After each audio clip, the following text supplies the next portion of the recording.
Ah, okay. So I guess it works. Testing, testing, testing. Okay, let's go. We're live on YouTube as well.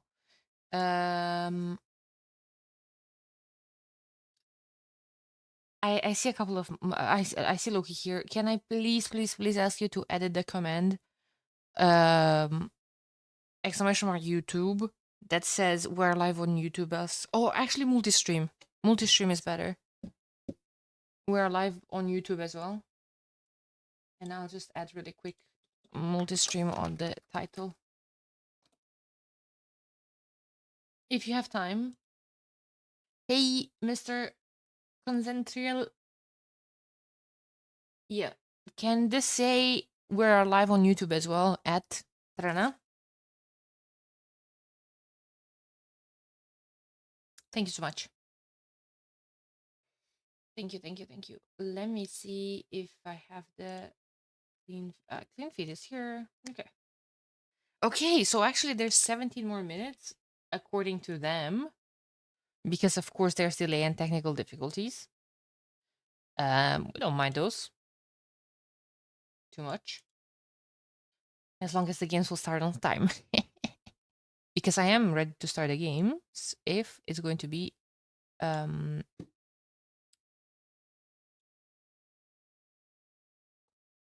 if it's going to be up to that.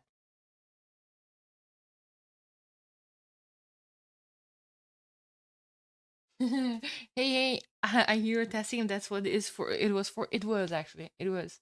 Um, I don't usually stream too much on YouTube because I not, I don't have a big community. I don't have a lot of viewership, but I will try at least Red Bull. I know a lot of people prefer to like it on YouTube. So if they want to see Red Bull and they want alternatives, um, yeah, Tinari should rate you. His stream don't work.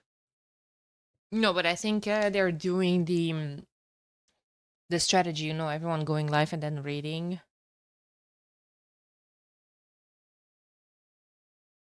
There are Twitch streamers having issues. Oh no! Oh no! Yeah, unfortunate.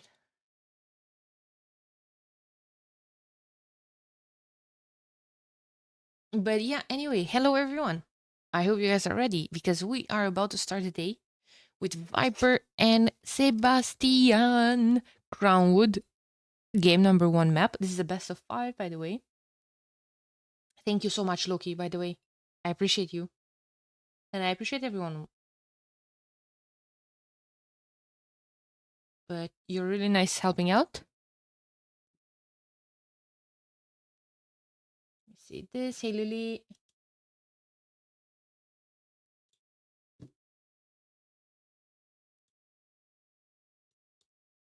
Just like what you said. Well, that's perfect. Is Sebastian the favorite? Now, this is going to be my number one question as well. This is going to be what I'm looking forward to see because Viper went through a lot to get there. You Salad, thank you so much for the 10 gifted subs. Holy hype. I'm hyped. Thank you so much. Appreciate it. I can't express fully my hypeness because it is 7 a.m. and other people are still sleeping in this house, but I am freaking hyped. And another gift sub to Edinix. That makes them 11, and that's funny. Thank you so much, homie. It's 8 a.m., homie. It's 7:58. It was 7 when I woke up.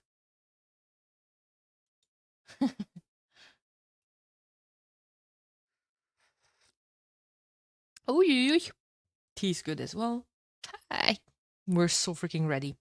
Blue Wells. Okay. Blue Wells is new, and I haven't seen it so far, so I'm looking hella forward. Loch Ness, map number 2 for Viper. So 2 water maps. This is where I was going to get to. Usually, Viper prefers open maps, aggressive maps. At least the old Viper would. fully prepared. But now, you know what? I'm thinking to myself, will this have to have anything to do with how prepared he is? Like, if you know you're not gonna go to Red Bull, you're not gonna prepare as much, right? Like, I really doubt that Viper has the same amount of preparation inside him, like I don't know, Hera or Heart or no one has the Hera's preparation, but Heart or Seba or someone else. Uh, hey, the devil herself, how you doing? Fantastic seeing you here. I imagine they have heard of Finch not being able to go for a while. I don't think it was that long of a while. I think it was maximum like 1 week before they were played. Hmm. Yep.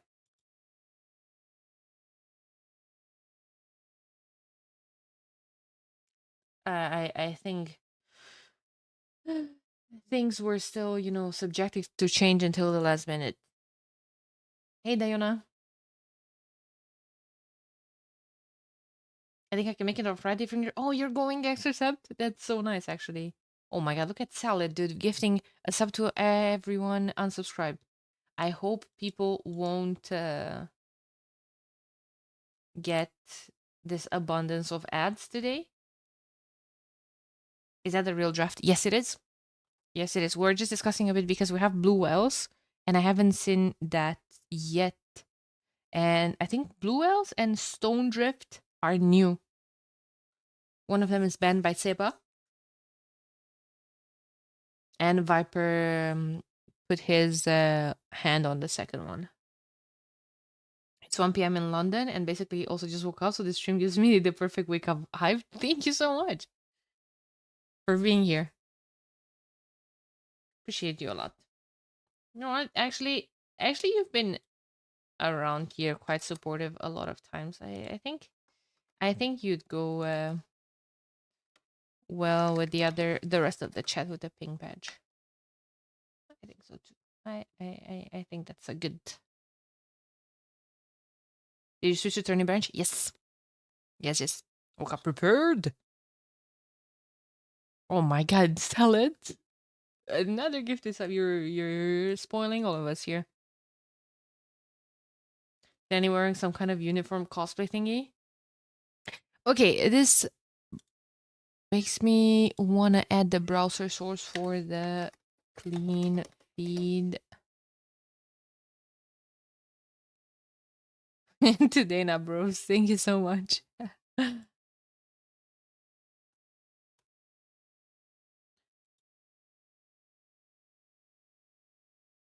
If only you were here yesterday, you'd be rich on all these gifts. True, yesterday we had the discounts. Opa. My ears. Oh my god.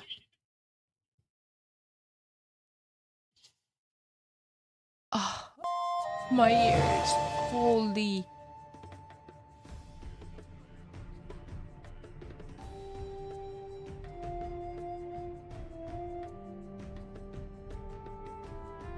I can hear your sounds through your headphones. Yeah, it was super loud.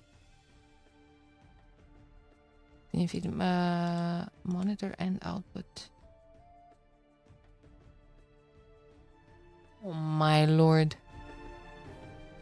But I'm...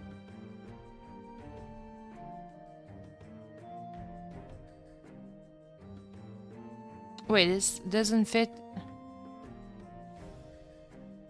Okay, let me do something.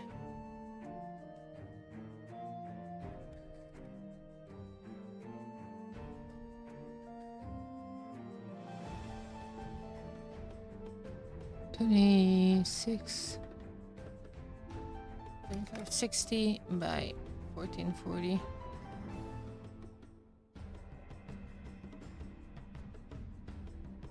Oh lord.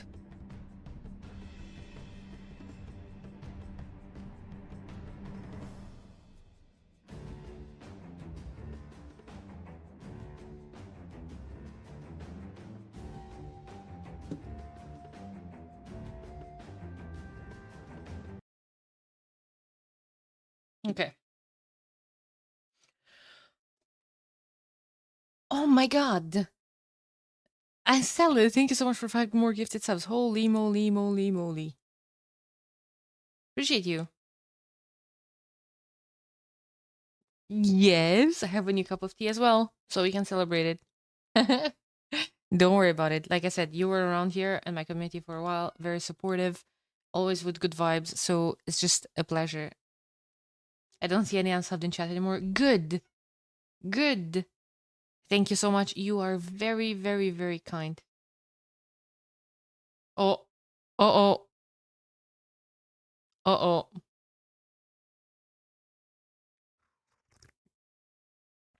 A new non-sub of yours. Yeah, so I don't know how much they're going to wait for the new for the mainstream to work. In the meantime, we're just going to absolutely chill here a bit. We're going to talk a bit about the groups.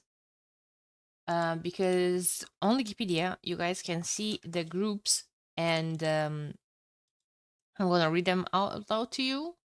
We have Group A with Heart, Hera, MBL, and Mr. Yo. And the second group with ACCM, Leary, Sebastian, and Viper. She's saying Daniela is in the house. Yes, yes, welcome to the house. Can be that easy? Apparently it is that easy. Oh my god. Sell it with another gifted sub to GMF as well. Yes, I will be showing the behind the scenes stuff. I will be casting the games myself. That's why I did ask to Krazini for the tournament branch myself, because in game I would rather cast from my game and provide you guys a higher, better quality than casting the clean feed.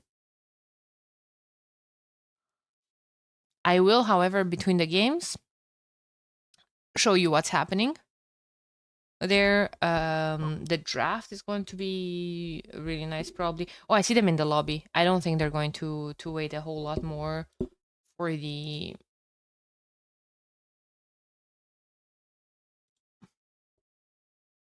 mainstream.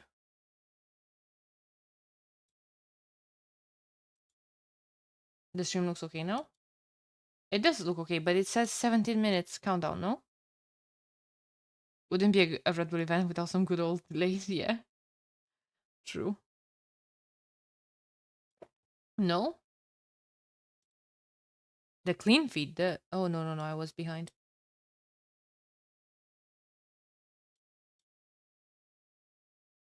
I should start soon.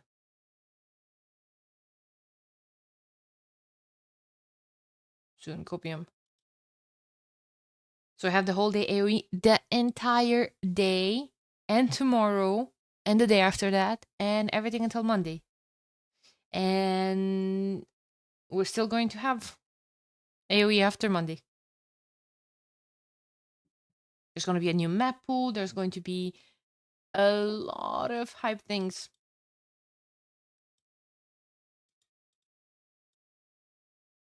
The United, thank you so much for the follow. Appreciate it. Since we also have a finals on Monday, I think so too. Juju Eat Sham, thank you so much for the 5 gifted subs. I appreciate it. Holy moly.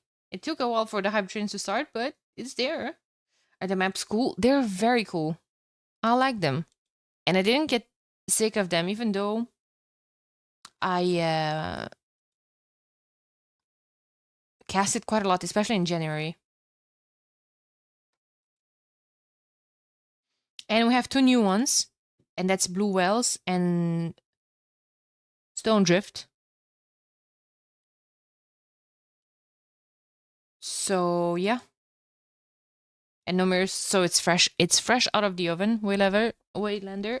You're right. And most importantly, a major change that I see here, no admin bans for civs.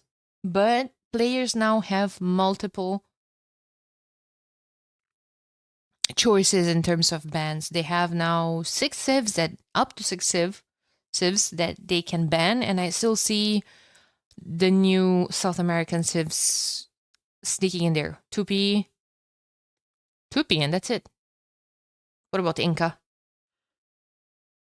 Ads incoming. Who isn't subbed? Everyone subbed. Mapuche. Where's my? Ah, okay. Yeah, Mapuche is right next to it. Thank you, Salad, for another gifted sub to Waylander. I appreciate it.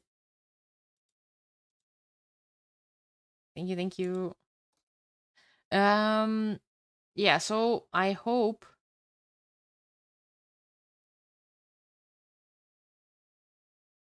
Yeah, I really hope. Entity United, thank you. Oh my god, holy hate level 4.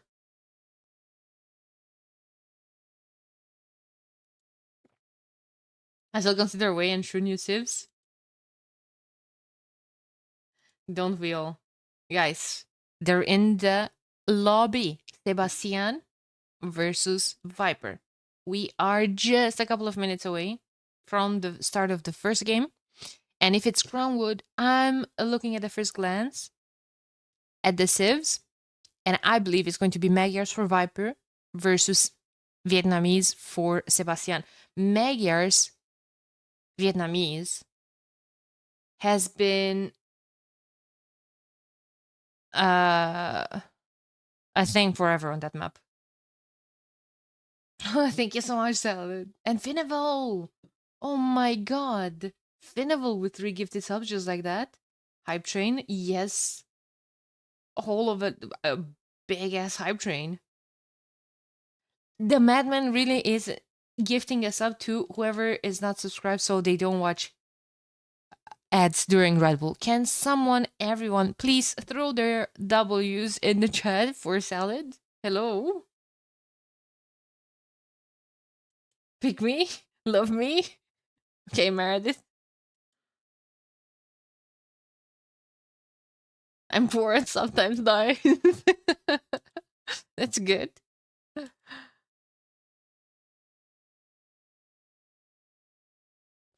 Since everyone is subtitled to add to the max. Yeah. No. If anything, if we're gonna have like an influx of viewers, if anything, I'm going to turn them down.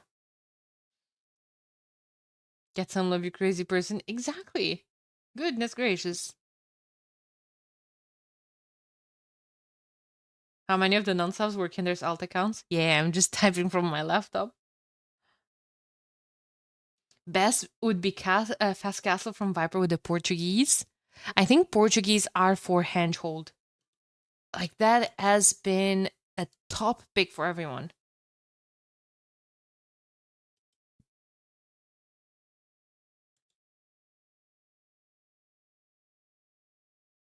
Where's the Chinese in the draft?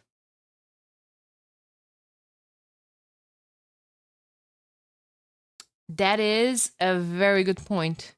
Chinese were not picked nor banned. What? So maybe we do have admin bans after all? Let me go recheck the draft, but you're raising a really, really good point.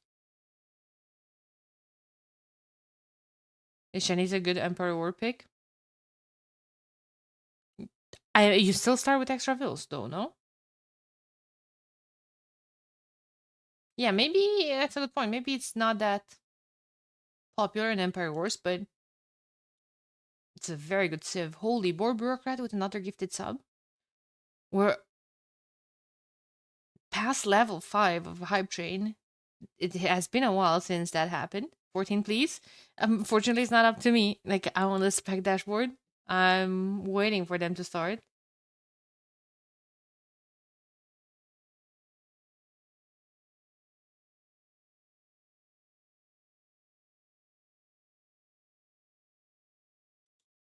The impact of more vills is going to be less, I suppose. Maybe, but Way have been a popular one, right? And with Way, you get more vills for every eco upgrade. And I see them banned. I reached my daily goal. I think so too. I think I reached my daily goal for the next 3 days. We have Jambé though. True. Good morning, Uncle Vinny. Good to see you chilling in the YouTube chat again. Maybe it'll be smoother than last time. Maybe. But I see them in the lobby, and yeah, I think mainstream is still not broadcasting it, so or is it, and I'm just super behind? No, no, it's not.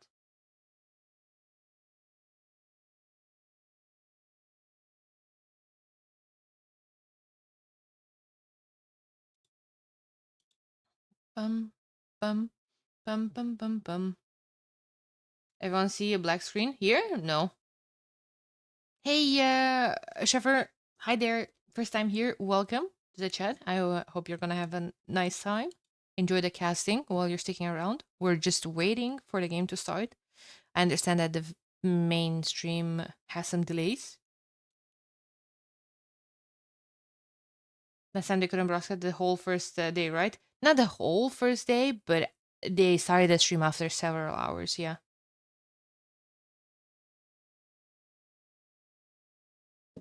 Hey, literally Picasso.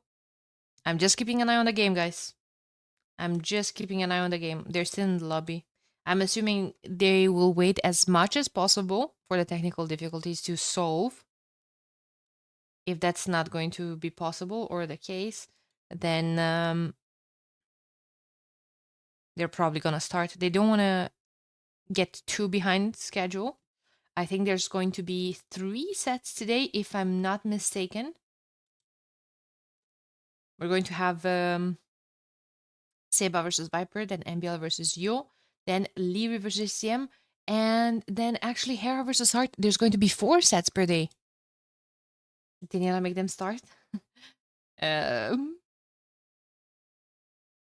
Only and Danny gonna get massive uptake in viewership like last year. I wouldn't mind that. But I think, yeah, Orno is at 400 viewers. They're streaming together with TWS. Okay, yeah. Combined, they have 400 viewers. But still, I think he's still going to be, the person to go to if the mainstream is not working. Good morning, Nick. Viper took 3 games off of Lewis. There's no way he doesn't go on to win this whole tournament in current form. You gotta love the propaganda. Which of these are bands? The small ones under the. If you squint your eyes a tiny bit, you will see a red square around adhesives.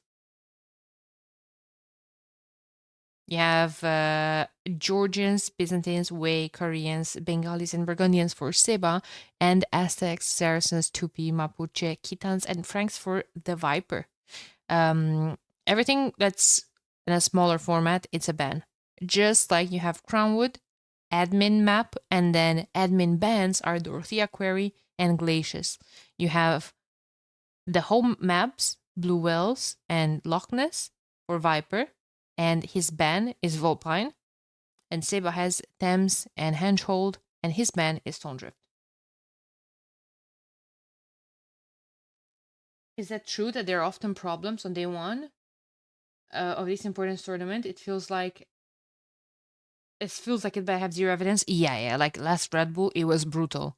Last Red Bull, they were almost not able to start the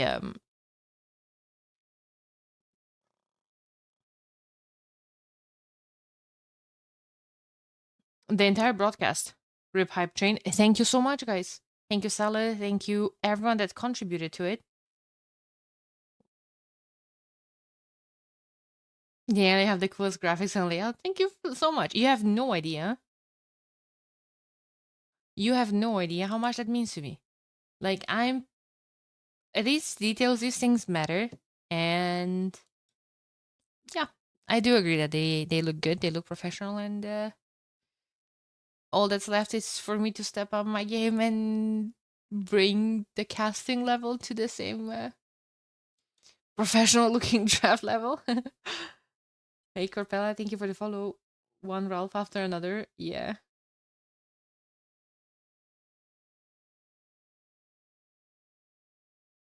Can't wait for the mid-event venue switch.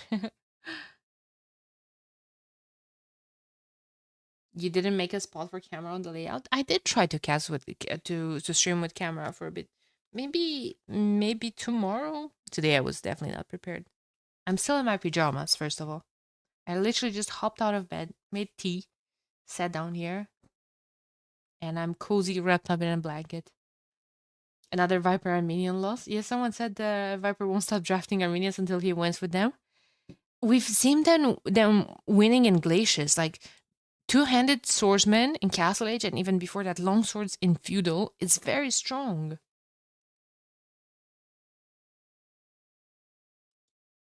I think Viper's entire draft is scope. I don't think so. If you look at it, look at this: Portuguese on handhold, Dravidians on Thames. I could be Italians on Blue Wells, or you can switch those. You could be Italians on Blue Wells and Dravidians on Loch Ness. Loch Ness. Magyars on Crownwood. But then you get with Armenians or no, Italians are going to be for Thames. And Armenians on Blue Wells.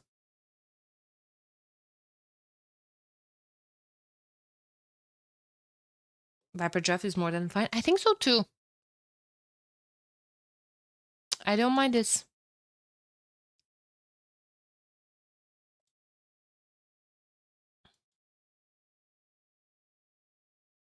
No admin bans? Nope. Nope, DJ. Hey, Sal, thank you for the gifted sub to Super Chicho.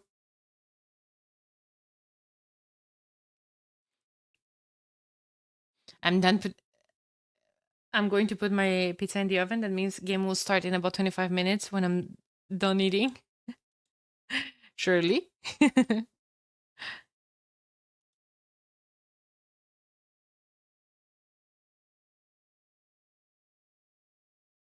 Surely.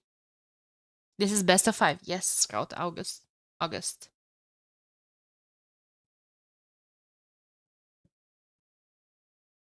What changed between qualies and now that Koreans were first pick or first ban? Well, the Fire Lancer nerf, Fire Lancer and Siege Tower. Oh my god, Super Chichu with 5 gifted subs. Appreciate it. Countdown started again. Oh no, new countdown on official stream. Oh boy. Like I just want the games to start. At this point. Because after like if we are to think about it, that I woke up earlier to just start my stream and wait for 1 hour staring at the screen. At least I'm waiting with you guys. Red Bull taking the announcement of an announcement a bit too far.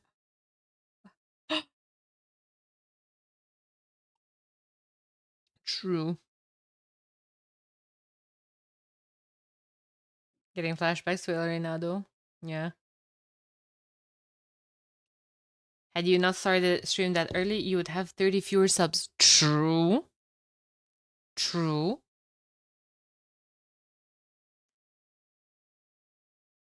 If you put it like that, hard to disagree. First day jitters, although not expected. Not expected from Red Bull? Red Bull is by far the biggest tournament in the scene. Now, so help me God, I think it's also the biggest when it comes to technical difficulties or organization issues. Hola, Cami, ¿cómo estás?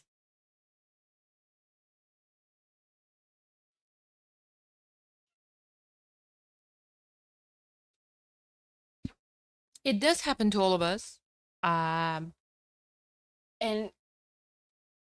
when I'm saying that there were hiccups organization wise, I also don't mean, I don't necessarily blame them for the LAN issues. Now, in the same time, you should be prepared because you've had these issues in the past. It's tradition at this point, yeah. um, you should already come prepared. But yeah, there were a lot of other issues. Unfortunately, this Red Bull organization wise, and well, it's starting. Okay, let's take a look at the clean feed. Assemble. Wait, but like I should The seas, put this full screen. born by the wind, to prove their might in battle.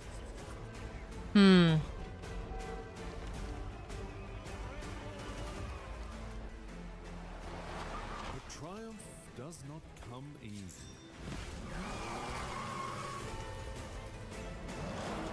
It is a long road to victory. But now to new shores. London's calling. Calling you to Red Bull Wololo, Londinium. Welcome aboard the HMS Londinium, everyone, for Red Bull Wololo. We are back, and we couldn't be more excited to be bringing you a week-long festivity involving the games we all love so very much. Age of Empires 2, Age of Empires 4. We can't wait to get underway. My name's Riley Knight, your host and indeed the captain of this ship. Holy costume. We get stuck in to the next 6 days, featuring 2 of your very favourite games. But of course, all of this made possible with the generous support of our sponsors. We would like to thank Aegon by AOC, World's Edge, and Scan for partnering with us and bringing this tournament to you all around the world. A tournament that, as I say, is lasting the better part of a week. 6 days of action coming your way. Let's acquaint ourselves with the tournament schedule now. This is where we are right now. We're kicking things off with our group stage aboard the good ship HMS Londinium. Here for days 1, 2, and 3. The start time, 1 p.m. British summer time. You're not going to want to miss any of these days, nor are you going to want to miss what's coming up after that as we move on. Because Riley, to the he's Odeon Lux in front of a live often audience invited to host playing by these Age of Empires events. 2 and Age of Empires 4 for the first time. During Bro, I didn't know who Riley is until like 2 years ago when I saw him at a tournament. Starting half an hour later If at you're 1 British summer time. And finally, it all comes to a thrilling conclusion at an iconic venue here in London, the Royal Albert Hall. On Monday the 6th, this old and storied place will be playing host to the finals of Red Bull Wololo Londinium, starting a little later yet again at 3 p.m. British summer time. Mark your dance cards. Well, we have assembled some of the very best players from all around the world. 8 of them will be playing in the Age of Empires 2 portion of this tournament. Let's meet these players before they do battle here. If I'm watching, Bull welcome. Wololo. I hope you're going to have fun.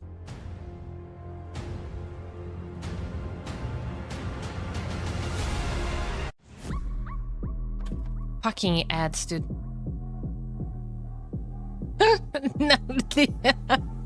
Rip the bloody hype introduction.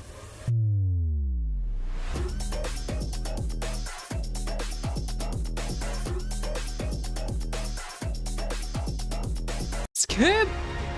Holy.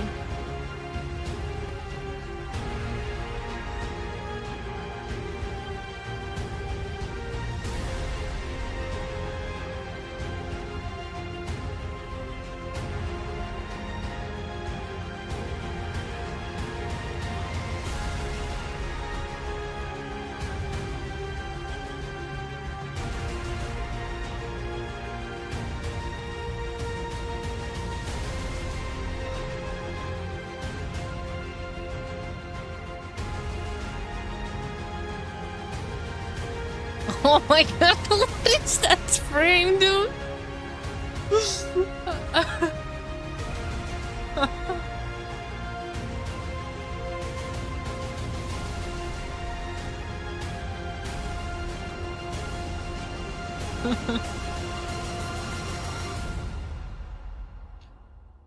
Well, those are our players. Welcome back to the deck here. I'm joined for the first time in this broadcast That's by a Nilly both of and Mem Bam? and Petty Officer No Nilly. way. Welcome, boys. No way. I imagine the two of you very, very excited. Nilly, Mem, you've been looking forward to this for ages. Mem, what are you most excited for this across the next week? Well, there are 8 players in the best of the players in the world. We have all the crowd here, you know, and you, Nelly, all the co-casters, this environment, you know, that is amazing. But the bossy, you are the bossy, man. So I'm not about you, you know. Look how he's looking. I'm the captain of the ship, yes, indeed. Nilly, I know you're very excited for this event as well. What's got you most hyped? It has to be Monday, right? No worry, Royal disclosure, Albert yeah, Hall, yeah. biggest Age of Empires crowd we've ever had, iconic location. I'm so excited, like 3,500 people there. I've seen what they planned behind the scenes. It can only be a great show. I'm really, I was setting you up there, and I'm glad you didn't take it, but I will confess at this point, I did look up the actual rank that this uniform suggests, and it's actually not captain. I'm actually just a lieutenant. Must be sweating, so it must be. I'll work hard and I'll do my it's bit. London, And right? hopefully, you know, Weather her could gracious be Britannic Majesty will see fit to humid promote me in the and fullness of bad. time. In any case, let's get underway looking at the format of this tournament. Okay, how we're going to determine a victor, and as we turn our eyes to exactly how things are going to go here, we've got a group stage. Of course, we talked about the next couple of days are going to be this group stage, Group A, Group B, facing off against each other. Players within these groups facing off against each other. 2 groups of 4. Each player plays each group member once. The first in first place at the end of the group stage will move straight to the semi-final. In 4th place, unfortunately, their tournament will come to an end. They're eliminated. In 2nd and 3rd, however, they move on to the playoff round, which you can see there in the middle of your screen. The winner will then go on to face the winner of the group stages, respectively. A lot to think about now as we zoom in on the players in each group. You can see Group A, the headline act, Hera, joined by Hart, Yo, and MBL. Group B, Leary, ACCM, The Viper, and Sebastian. We've got some new faces, some old faces, some heavy-hitting titans, some legends of the game. Let's turn our attention now to Group A. And Mem, I want to get your take here because obviously there is a player who has been so utterly dominant recently. MBL. Obviously. And so the conversation surrounding Group A, I think, is very much around how this player performs and what the expectations of the other Hey, players if you're in the group are in respect to that. Well, I think in this group, as you were talking, it's pretty obvious that Hera has been dominant. So we all kind of expect that he's going to be the first of the group. And it probably will be like this. But then the question is about the other 3, right? Who is going to be there? Maybe I'm going to go this time with the underdog. I think MBL is going to be the surprise on this group stage. Mr. Yo and Hart, maybe in this kind of environment, I don't know if they're going to play their best, you know, as well, because people get a bit more nervous, you know, you are not at home, Very different playing atmosphere. all these kind of factors, you know. And I have seen MBL like, I'm here, you know, I'm happy. You know, I'm chilling. I'm ready to rumble. Was practicing all the day with the players, and then I was, why you are not playing now with Mr. Yo? Well, he's facing me tomorrow. Doesn't want to play, you know. And you will play with him. Yeah, let's go. I want to play. So he's chilled, you know. That's why I'm thinking probably can be the surprise in this group. Well, all the players, of course, are well worth keeping an eye on. We do have 3 of them advancing, and only the person who finishes last in the group will be packing up at the end of the group stage. But we turn our attention now to Group B. And Nilly, I want to get your take on this group. Perhaps a little more open than Group A in terms of the results we could expect? Yeah, it feels like it, right? Group A, yeah, we know the favorite, and the other 3 are kind of fighting for survival. In Group B, it's way more open, right? We feel like all of them could rank between like number 2 till 6 in the world ranking. But one has to leave, right? And trying to pinpoint that down is basically impossible, right? Like Viper fanboys, Sebastian fanboys, and then ACM should be so well prepared. Leary considered to be number 2 in the world. Like, it's impossible to call this group. It's going to be really I thought they would explain why Viper. Group B and Group A. And we're not going to waste any more time in getting underway with the action here. We've got our casters standing by, ready, willing, and able to get stuck in. Proudly representing Her Britannic Majesty's Royal Marines. Will you please welcome to the broadcast for the very first time today, Dave and Tristan. Welcome, everyone, to the caster quarters of the HMS Londinium. I am Dave, and I'm joined by T90 here, and we're ready to get started on day number 1 of our group stage. Mean laughter? Red Bull Wololo Londinium. No, they're it's cute. It's going to be amazing. I love your costume. What do you mean by the mean way. laughter? Very nice and resplendent. Look how cute they are, dude. It's like they're 2 hand cannons just very grateful they put me in the red coats. finish the war and coming back to the casting booth. I also booth. think that was hilarious. So I'm not sure my forefathers, my great-great-great-great-grandfather would approve, but it is what it is. Here's our matchups for the day. We have Sebastian Viper starting it off which we'll be casting in a moment. Then MBL Yo, Leary ACCM, and then Hera Hart. 4 best of 5s. All have very different storylines, Dave, which is kind of the dream, you know? Very interesting storylines, right? We have Sebastian versus Viper, who actually only got here. They do look great, because yeah. one of our players couldn't make it. So Yeah. Viper Yeah. did not qualify, and guess who stopped him in the last chance qualifier? It was Sebastian, Yeah. and it was in a 7-game, really, really close, really cutthroat set. So I asked him yesterday in the interview, I said, are you ready to get revenge on Sebastian? And he kind of, you know, he gave me a Viper answer, but it was kind of a yes. Yeah, absolutely. He wouldn't straight up say it, but I mean, what a cool opportunity for Viper, right? I mean, it was probably so disappointing for him not to make it, and he had to fight his way back in through the last chance qualifier, and I think that can give you some additional experience as well. So, the thing about Viper is the thing about the best players in any sport or esport is the best players rise to the occasion, Yeah. right? And so I think it is more expected that Viper can bring a higher level because we are here versus the qualifier, right? And for Sebastian, it's slightly different storyline. I He don't hasn't think been they're to as wearing many jeans, though. lands. I don't Making think it to the previous Red Bull event was probably the biggest accomplishment for him. Will he be able to shine as bright in the biggest moment? That's a big thing. Yeah, and this one's going to be a huge opening day match. Sebastian versus the Viper.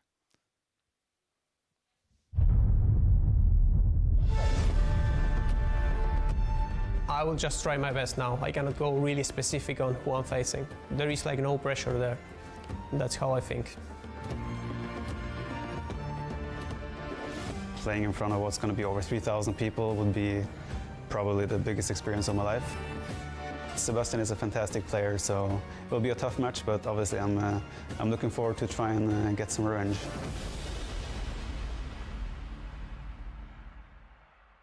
Viper, revengeful. Vengeful, not All right, revengeful. there they are in one of the separate areas of our majestic ship. It's called a deck. The deck. Okay, is that the deck? Well, it's quarters. There's- Cabin? It's one of those 3. So we'll figure that out as we go. There's Sebastian again. Sebastian just so new to the scene compared to so many other players. Has been playing for years, but you know, Viper's been playing for 10+ years. We looked it up. First time he ever faced Viper. I want to say that I feel like it's always super weird that they are playing like that across each other at the same table. I don't know. I always felt like it. I wouldn't want my opponent to sit literally across from me while I'm playing. I don't know. It would be why I don't know. It just feels like I would feel. I don't know. Like, dude, get your own corner. What are you doing in my corner? You know, I'm more esports like that. Probably. You can unplug his bot. Yeah, you see. You see, you're losing. Like, whoops, my hand slipped. Kick him under the table in game 7. Yay! Hey, Slow Cheetah, thank you so much for the 8 months. I appreciate it. Throw something at them. Yeah. It builds more tension. I'm here for it. Oh my god. You guys, you weren't here yesterday to see me mauled while losing on ladder. I would be like, oh my god. I feel like punching something. Imagine if I have the Vietnamese lamer in front of me. And that being said, I would like to tell you that it is going to be Magyars versus Vietnamese. And we're starting. We're starting in a second. Let me just open Capture Age because I somehow failed to do so up until now.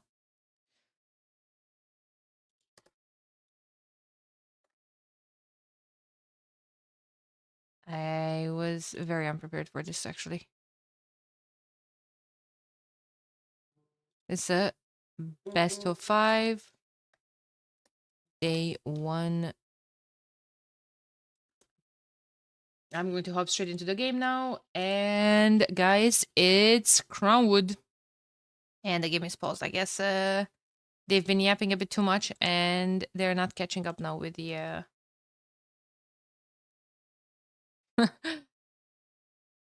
They're in castle? Yeah.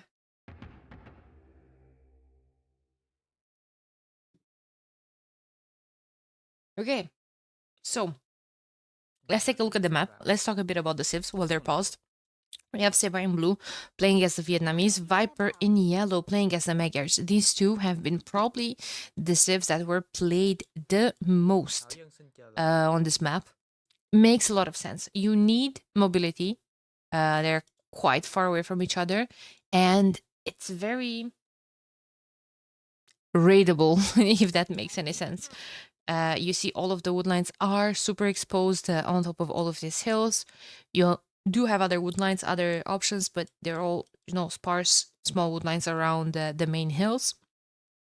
That's why it's also very easy to not pay attention fully to these hills, especially when you're trying to set up your walls. There could be a lot of holes. I'm still not 100% sure what's going on in between that palisade and the house.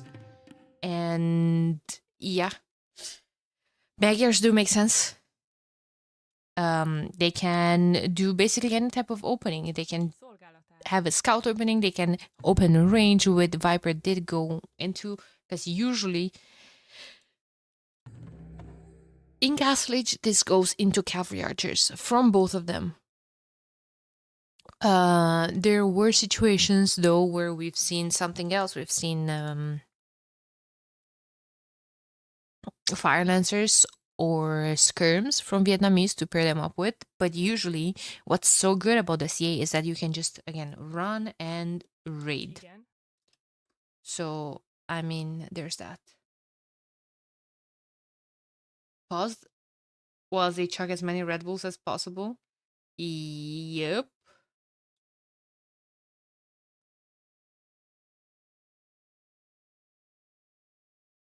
I wonder what's going on, actually. Oops. Ready? Yeah. Yeah, see, something like that. Like, how come you're not asking him?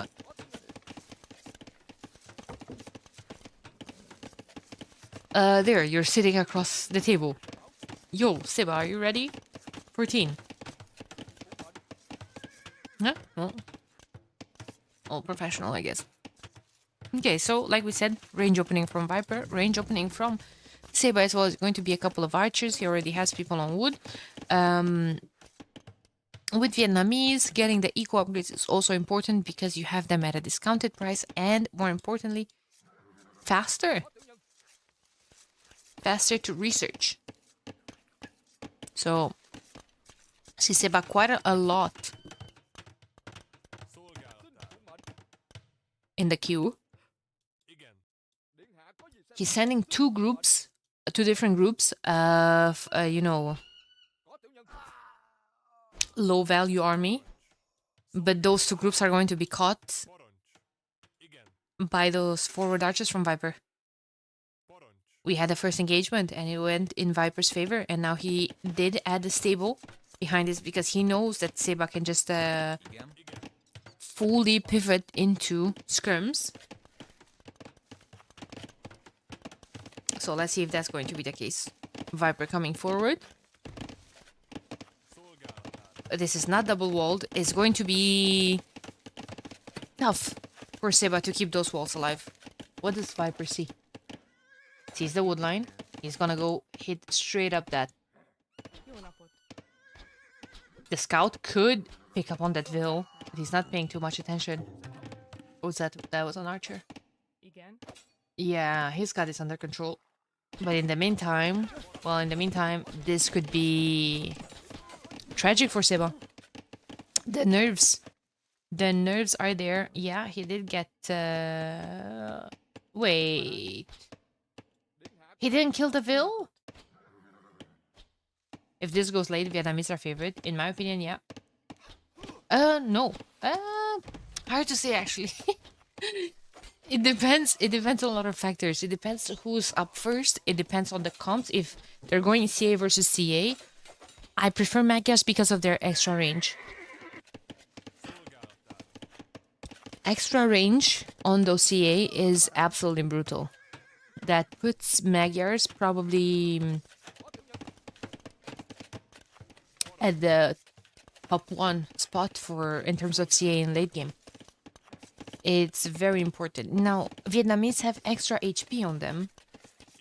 So maybe with their extra HP, they can tank, you know, a couple of shots from a longer distance. Do we miss epic Viper quick wall? No, I just think the scout was probably on... Yeah, there's no foundations of walls here. I think the scout was on...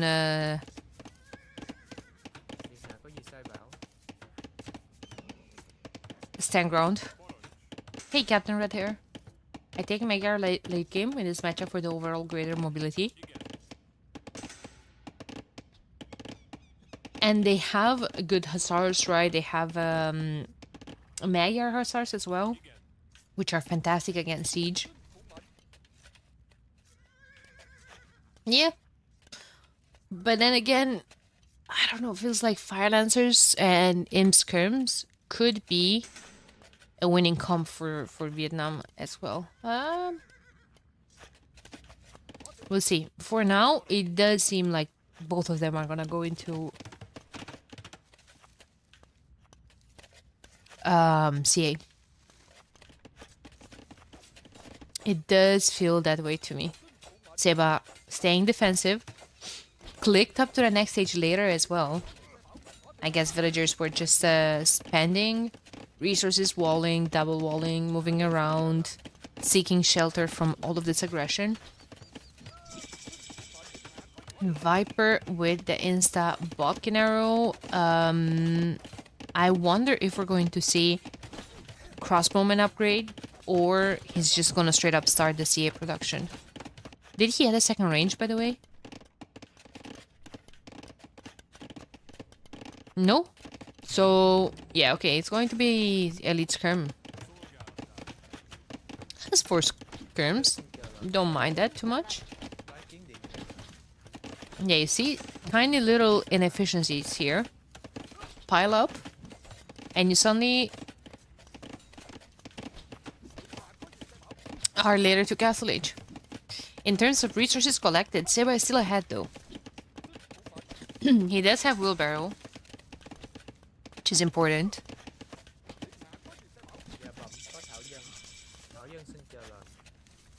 So you can even say that he's ahead a bit in terms of bill numbers as well. Another TC coming up. Are there any upgrades on the scouts? Well, there's free iron casting. He doesn't have bloodlines or armor, nor does he need it. Already 2 Magyar scouts with iron casting is quite annoying to fight. They already killed 2 vills. The fact that they're inside is a massive detriment here for Seba. And he still didn't kill it.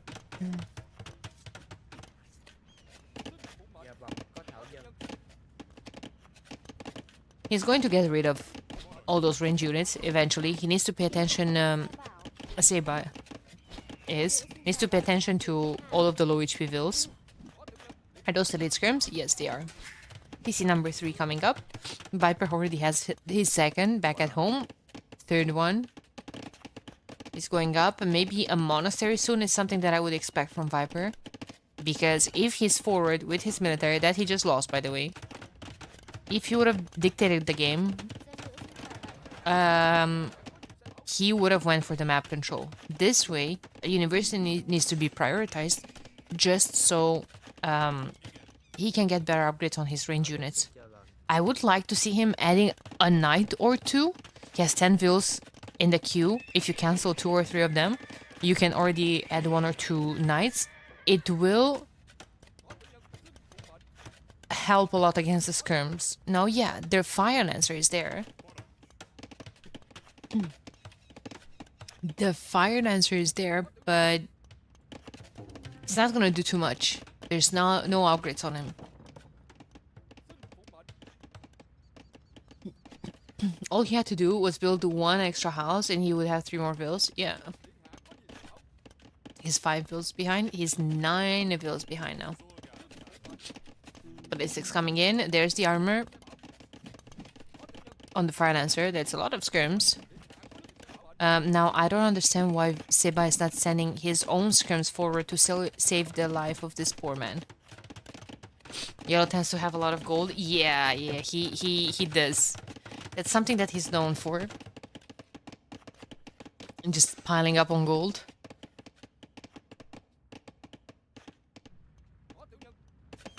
University going up for Seba as well. Ballistic's gonna come in soon. Yeah, just fire lancers and scrims. I do like that come from Vietnamese. But it does seem like Viper came here prepared. If I'm not mistaken, he played against Barles in the replacement qualifier for Winchester's spot. And it was the exact same matchup, and he liked being Magyars. He was prepared for this type of play. Which is exactly why I would try to go just full scrims with, I don't know, maybe a surprise transition into something else. I don't think that fire lancers are gonna do. But I might be proven wrong. Let's see, 97 pop totally right now for Seba, 100 from Viper, so not that far ahead. But the differences kind of complete each other. Viper is ahead in eco and Seba is ahead in military. Military value, however, not the biggest gap. Hi, it's possible to watch this game instead of Age of Empires. Yes, if you have access to the tournament branch. Oh, Viper ended up adding a couple of nights, which I am very happy. To have access to the tournament branch, you will need to ask access to Krasini, the tournament admin. So my understanding is that they haven't made that public, just so people wouldn't load up the spec too much, basically. They've had issues in the past from too many people spectating the game. So that's why they are not really sharing that unless they absolutely need to.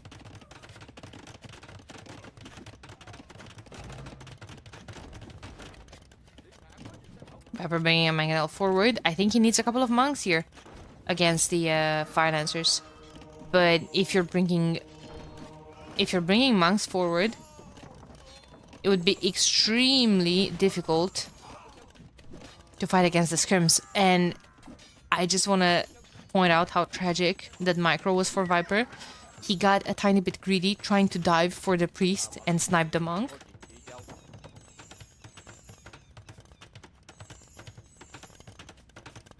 Remember when Ornlu came in clutch during El Reinado? I remember I was casting as well. Not just Ornlu, Aussie. I remember.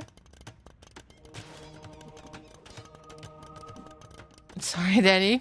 No. Don't worry.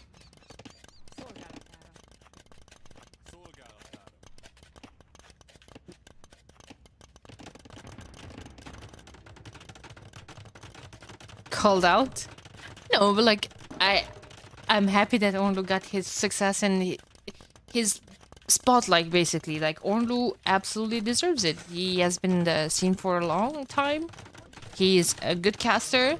Like, I'm happy for the success he got. But seeing people all the time saying like, oh, massive respect to Ornlu.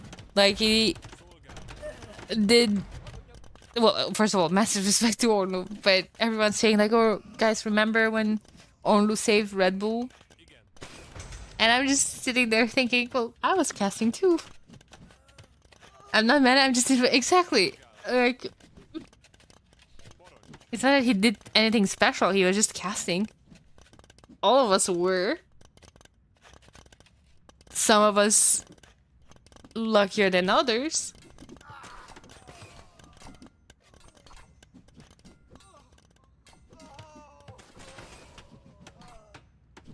Remember when Daddy saved the universe? Said no one ever. Guys, we have Imp on the way from Seba. And this is a lot of military.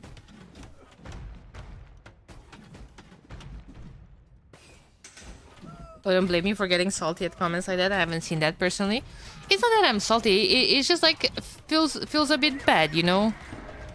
Because like I remember opening the Red Bull Discord and everyone was saying like, oh, watch Ornlu, and someone was saying like, oh, watch Ornlu, he's way better. I can't stand Daniela's voice, and I was like, okay. So yeah, I guess Ornlu did save the day because he has a better voice. I don't know.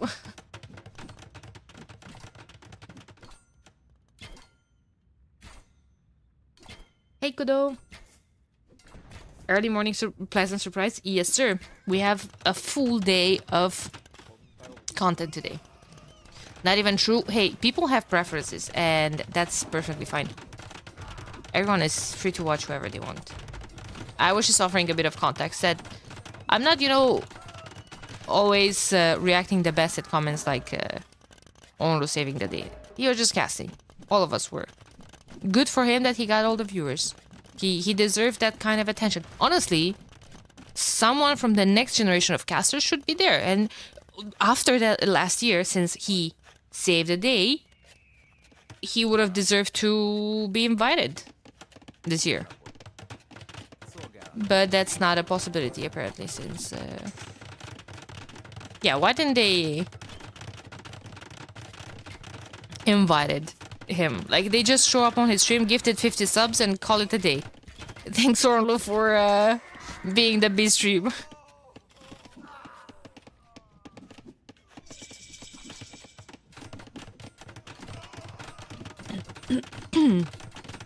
Okay, Castle gonna go up in defense. You're welcome, Axel. You're welcome. I appreciate it.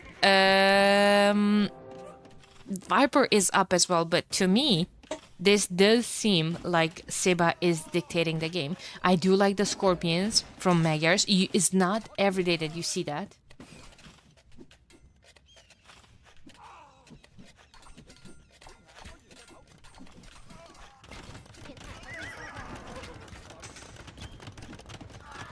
You played with like a violin, Daddy.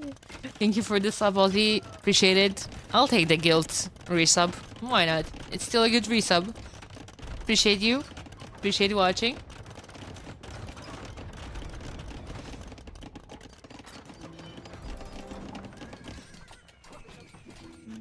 Chemistry coming in. Masonry afterwards. See, masonry underrated, homies. You know who wish for that? Vietnamese. They don't get it. Okay, this is an issue though, because the raids are about to start. Like, score still switching back and forth like crazy. This was looking really good for Seba. But now, suddenly, Viper is starting to raid. Viper is starting to make things messy. Yes, he's going to lose the forward castle before Masonry comes in.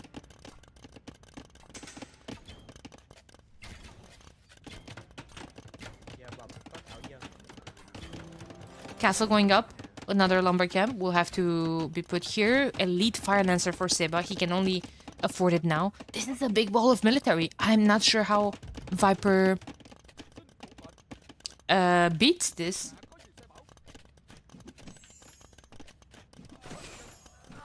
Nice mangonels. I'm not sure if it's going to be enough. Imskrim's pushing all of this back. Killing the monk. That's value. Here comes Recurve Bow. That's good that he still has that castle because 2 traps on the hill are starting to target it. Oh, Magyar Hasar, not Magyar Hasar, sorry. Recurve Bow is from the back castle, which is good because this was a danger. Saving for Onager. I mean, he could, but Seba does have access to bomber cannons, which, by the way, I don't see on the field. And it bothers me that I don't see that. Oh, oh. Oh, oh.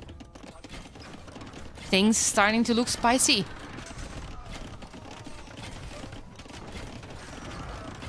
Oh my god, this mangonel did so much damage. 10 kills on it already. Last armor coming in for Seba. Pop is suddenly close, but this castle fell. And without this castle, let me ask you something. How is Viper's gold control? Well, he has those vills there that Seba does know about. So I could see 3 or 4 Fire Lancers going for a raid. Here comes Onager, so you absolutely called it. A bastard. And Elite Magyar Hussar. Does he have a Corvinian army? He does. Hey, Ekip. Go Seba. Go Seba. Yeah, Recurbo... A Magyar CA on a hill is quite bad. But now, all of a sudden, the scrims are on the hill. And here come the trebs as well. Guys, it's 33 military to 60. I think Seba is doing this. 200 pop. He's locked in right now. He has nothing else on his mind rather than just destroy everything in his way that he sees there. The monastery with 3 relics is there. Paper money coming in, so he gets some gold income, passive gold income from cutting wood. Almost said mining wood. Another castle going up in defense. I would really like to see a raid on this gold. That's Viper's gold income. He does have a couple still on his main goals in the base, but yeah, this is really not looking good. I love the monk there forward to heal.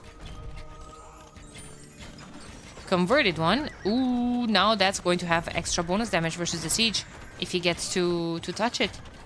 And he does. Oh my god. 2 shots an onager. Yeah, he can produce. Do you guys think that it would be absolutely broken if Magyars would have something like the Huns with Marauders to produce them from the stables? Wait, it's suddenly 50 military now for Seba, but I don't know where it is. Oh, it's all coming forward.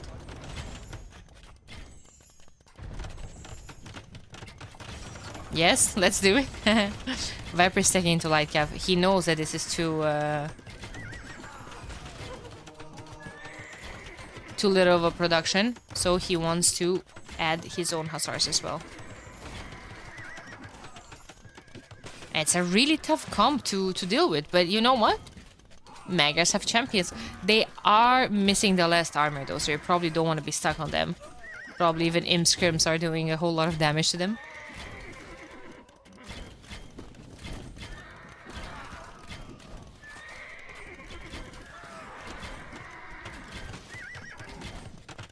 Okay, but what if you replace Corvinian army with, instead of them costing only food, you can produce them from the stables. It's either one or the other, not both.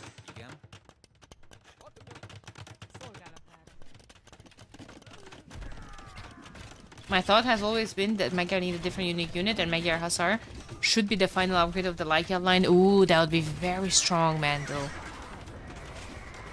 I prefer no goal. Same. Yeah, but with Magyars, I feel like I never have enough castles.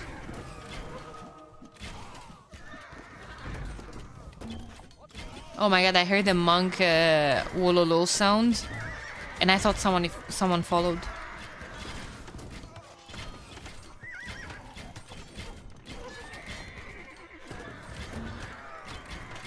Man, insane hold here from Viper.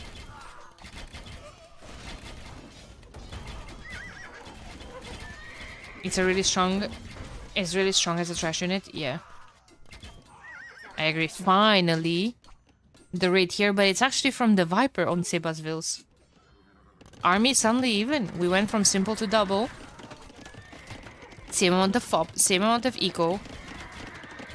This is what I'm saying about Viper doing everything that he can to make this messy, but there's so much map control. Like, I don't know how much gold does Viper have left. 46 in that pile.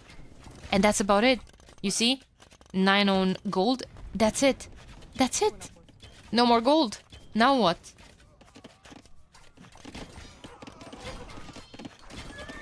Now what? How many onagers will he be able to make before running out of gold completely? He still has 3 relics. How much gold is left on the map? 2,000 gold.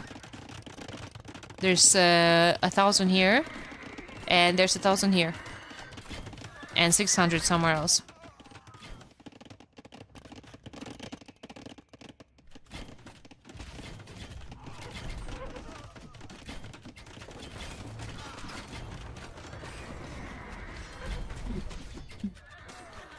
Was it full trash? Shouldn't Magyars win?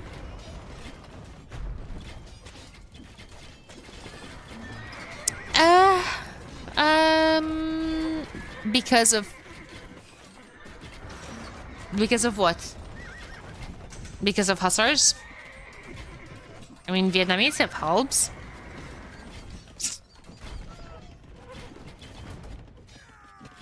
Raiding strong. There's castles everywhere though, and Vietnamese have halbs. And then...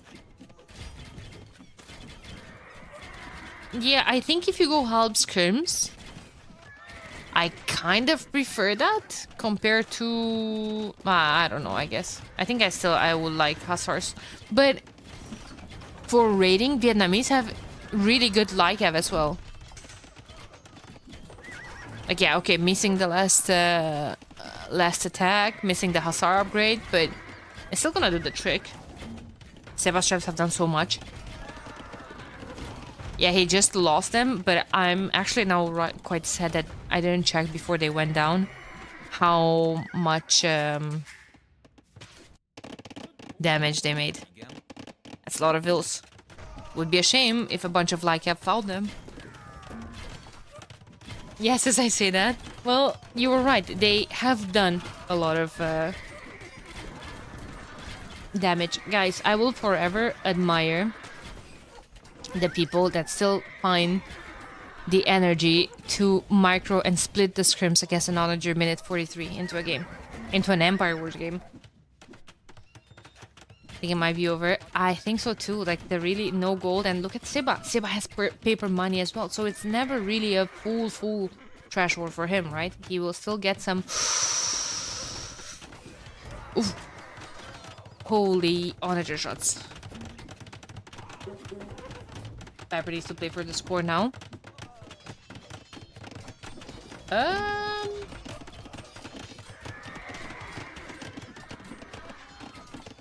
Is that a real possibility? Deva needs to add more food. Like, I understand paper money, gold income, 60 on wood, tarana, but he needs a couple more on food. I do believe that Lycav raids would be fantastic, and now this is what you guys were talking about. Viper comes forward with his own raids. And it's going to be tough to pay attention to all of that.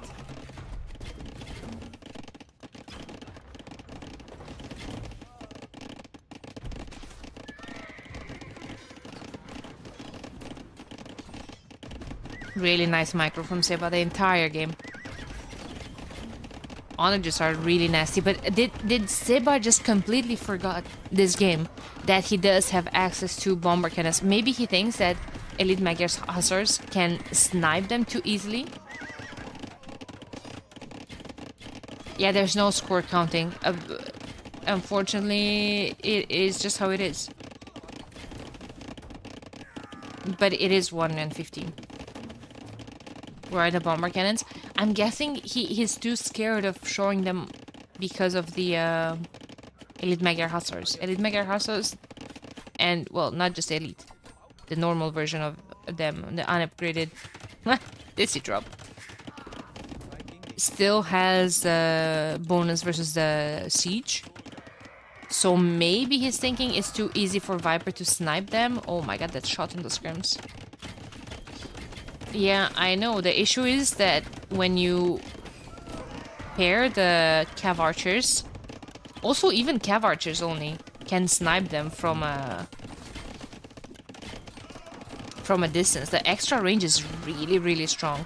But there's not a lot of cav archers left all of a sudden. The honor just went down. It's very hard for Viper to replace all of that. Yes, he's pushing back right now. But I think Seba killed a lot of gold units there. They're literally just TC dropping each other right now. Alright.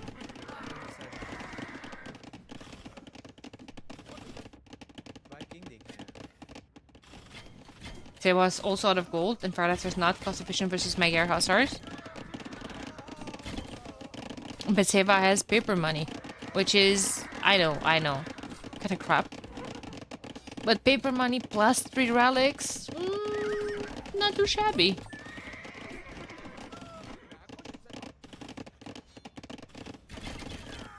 I think Viper has a legit shot at winning versus at score. Let's see, he's trying to get a lot more tax in as well. But here comes Seba, was bringing traps, but leaving them unprotected. Holy panda. Dead pandas everywhere. Oh my god. Because like in my opinion, the best thing at winning at score is taking out buildings. And 2 traps, when everyone's out of gold, 2 traps are huge. Now, again, a lot of the CA died. Seba does need to bring a couple of halbs here.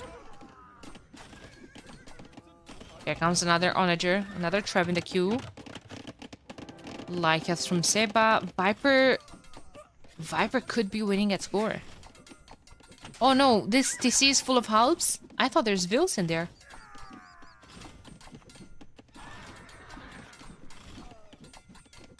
I'm sorry to say, this is a game where I'm glad there's a time limit. How come?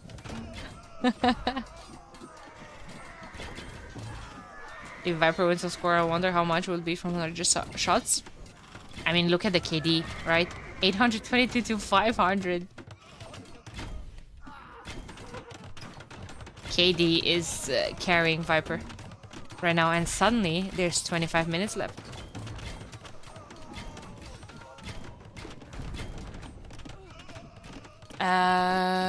One second.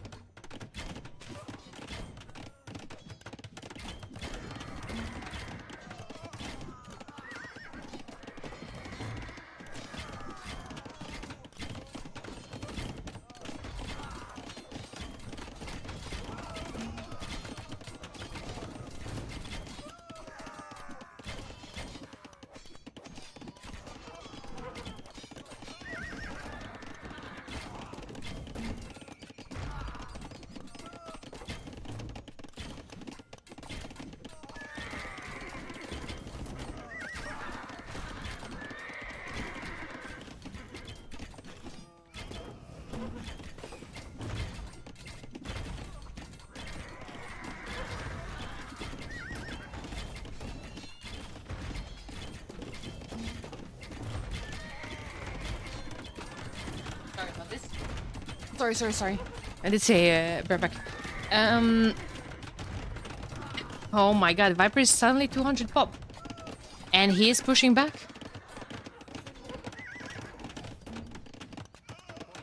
I thought it's going to be so hard for Seba to come back, and I was proved differently. If Viper play like this for the rest of the week, he could actually win the group or the tournament. So back and forth. This matchup has been an absolute banger on this map. Seba have a lot of wood left. Yo, what's up, Dark Noob? Is this considered a lot of wood left? Forwarding's coming in. Viper going for all the attacks. Yeah, he can get control over all of this. He's still taking wood from here. Still has this. Encouraging game. Hey, hello, Wololo. Thank you so much for the gifted sub. What are the market prices like? still at a good value, but you don't want to be using the game right now, the market right now. We talked about this the other day, right? Hey, thank you for being here, guys, and thank you for all the support as well. I appreciate you. We've had a lot of hype, a lot of gifted subs already today. I'm happy you guys are excited. I'm happy you're here and watching all of this. Viper mining gold. Yeah, I mean, he got control over this. Mining gold means more onagers. Yeah, so basically Viper could sell a lot of the food, but I was just about to say that he shouldn't, and I was immediately cut off by him slapping that market like it's nobody's business. You shouldn't do that when you're fighting for score. I guess he thinks that he's so far ahead and he got control over the gold and he has a big army to push with. Basically, when you're selling the food, you're dropping in resources and you're not gaining much more gold. Like the ratio is... You're going to lose some resources basically, and when you're doing that, your score drops. Oh, but it's okay. We recovered that score.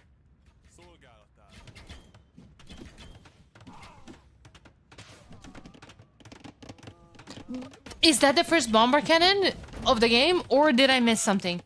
Is this the first bomber cannon?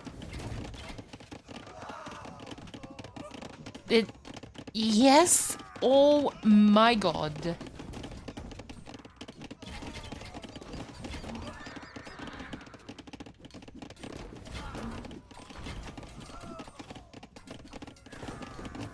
Yeah, I guess we're gonna find our answer why... Oh, no, see? Just get the hubs to do the work.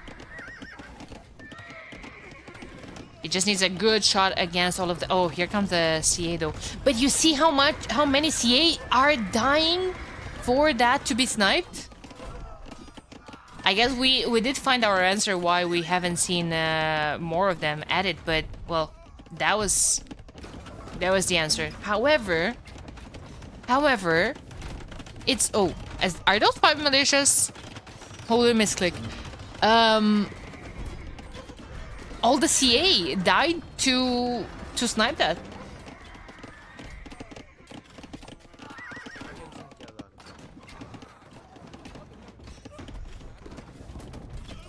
Do you think the pro players feel silly when they just like show their militias? Do you think their opponent thinks like, ha ha ha, misclick, noob? A Yush? An Imrush? Alright. There goes the Vietnamese castle melting. He did have hoardings as well, so 1,000 extra HP. These raids might be brutal. There's castles everywhere in Seba's eco, which is fantastic for him. Rams from Viper. Oh my god.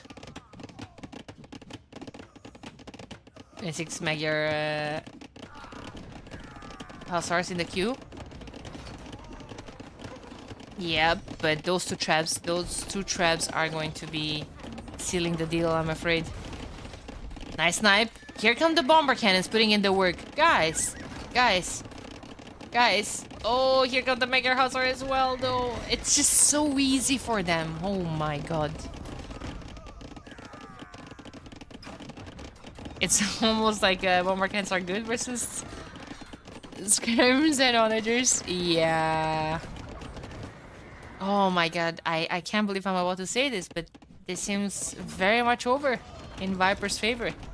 And holy moly. How many times during this game I thought Viper was dead. This is absolutely fantastic. Great comeback from him. I do think he was in a very bad spot. Oh no, Seba has so much military here. It's like in campaigns, you know, when you have units spawning from the corner of the map. Help's coming.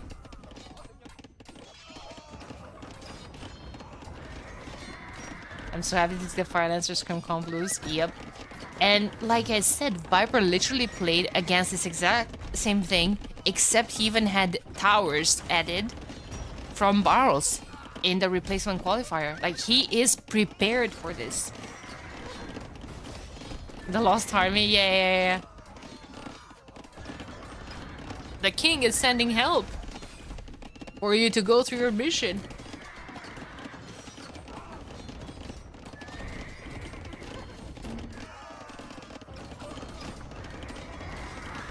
The towers were the killer in that Barrels game, though. He could never take res.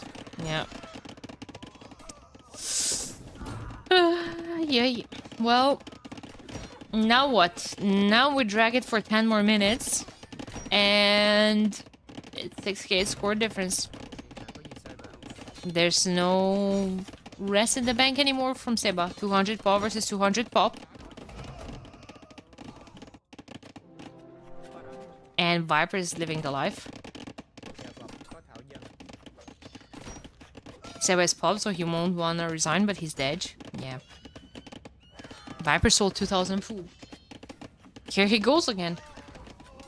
Not giving too many Fs about that score lead. Easy for Vipey. I don't think you... were you here from the beginning? I don't think it was that easy for Vipey. I think he struggled a bit.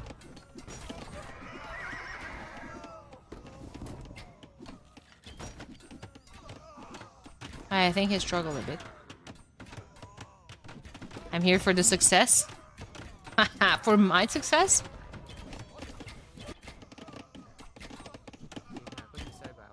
I have an announcement at the end of the day, guys. I could tell you now, but you should act surprised at the end of the day.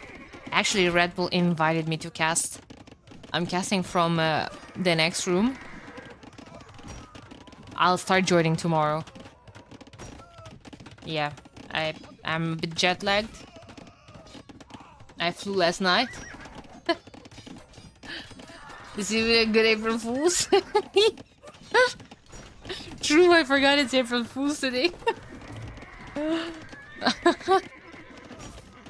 What's your costume? I'm a fox. To honor Winchester's banner. That's what we so deserved. I'm kidding! Guys! Guys, I'm kidding. What the hell?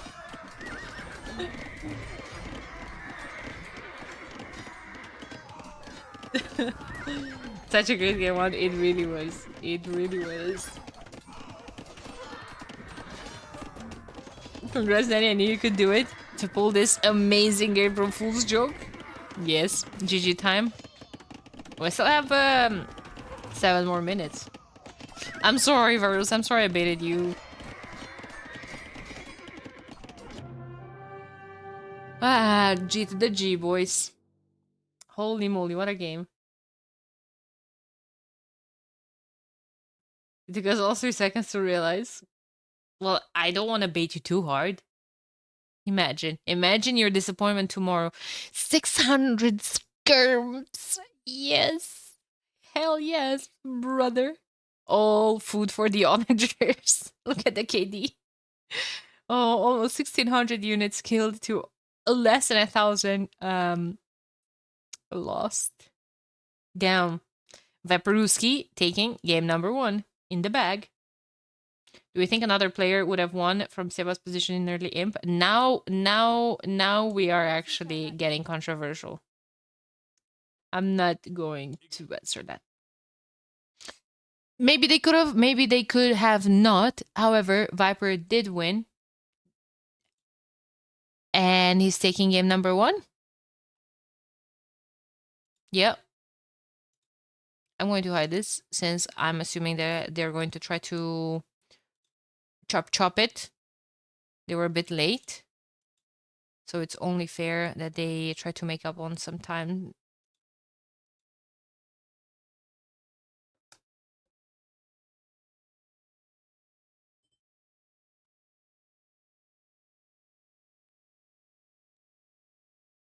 Do I think another player could have won from Viper's position? Now, who's asking questions? So there are new maps? Yes, there are 2 new maps, Blue Wells and Stone Drift.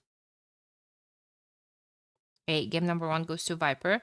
And as far as the civs go, it was Magyars winning versus Vietnamese Sebastian's first pick. Viper winning with a middle ground there.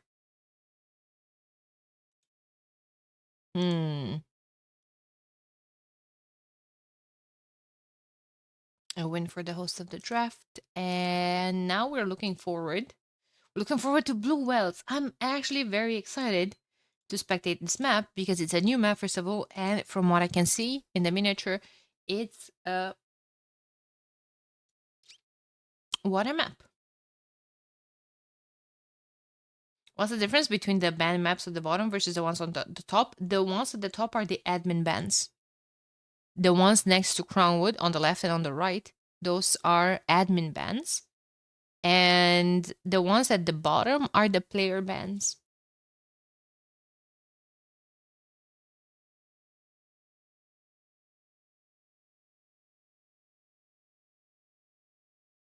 No, hear me out, but I remember, if I remember rightly, there were all sorts of bugs in the maps in the qualifiers, so it wouldn't be much to expect they have thoroughly tested the new maps. Yeah, hopefully they did.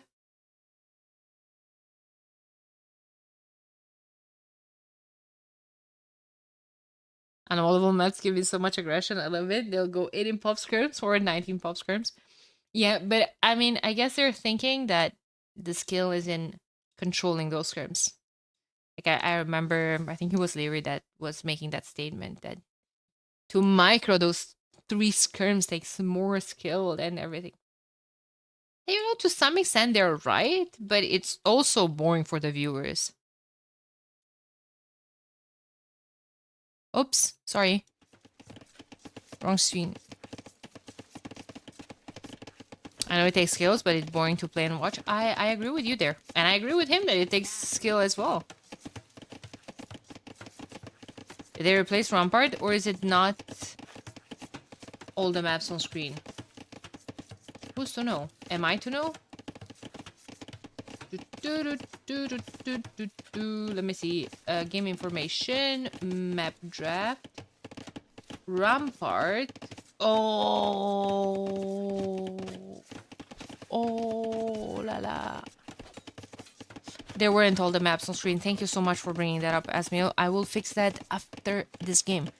Because in the meantime, we are taking a nice look at it. Oh my god, this is some sort of immersion on steroids. Because here's the twist. There's a lot of gold in the middle. And when I'm talking about gold, we have oysters. We have whales with 1,000 gold each. So there's 4,000 gold here. 4 here, 4 here. Ooh, we actually have dog versus dog here. Here comes a Hulk. Hulks need to be babysat, I guess, in these small ponds, because you can lose them actually to just a dog shooting at you. Guys, sending fish so dumb. I love it, actually. I know a lot of people have a solid issue with it. I think it's good. I like it. I'm sorry. Am I the odd one out here? Probably. I see everyone complaining about it. I like it. I don't know. You're not allowed to be positive. Oh, don't worry. I'm negative about a whole lot of other things. But Fischerooski? I like it. I'm on your side before the revamped water was crap. Well, then you're not on my side. I always thought water is amazing. I don't think it needed tweaking, but I don't mind the tweaking they did.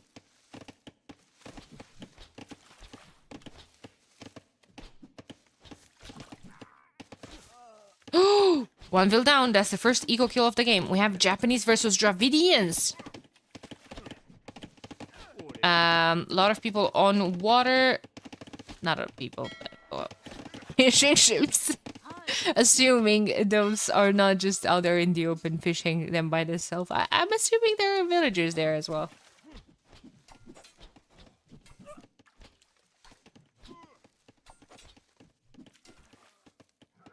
There's defense here for Seba.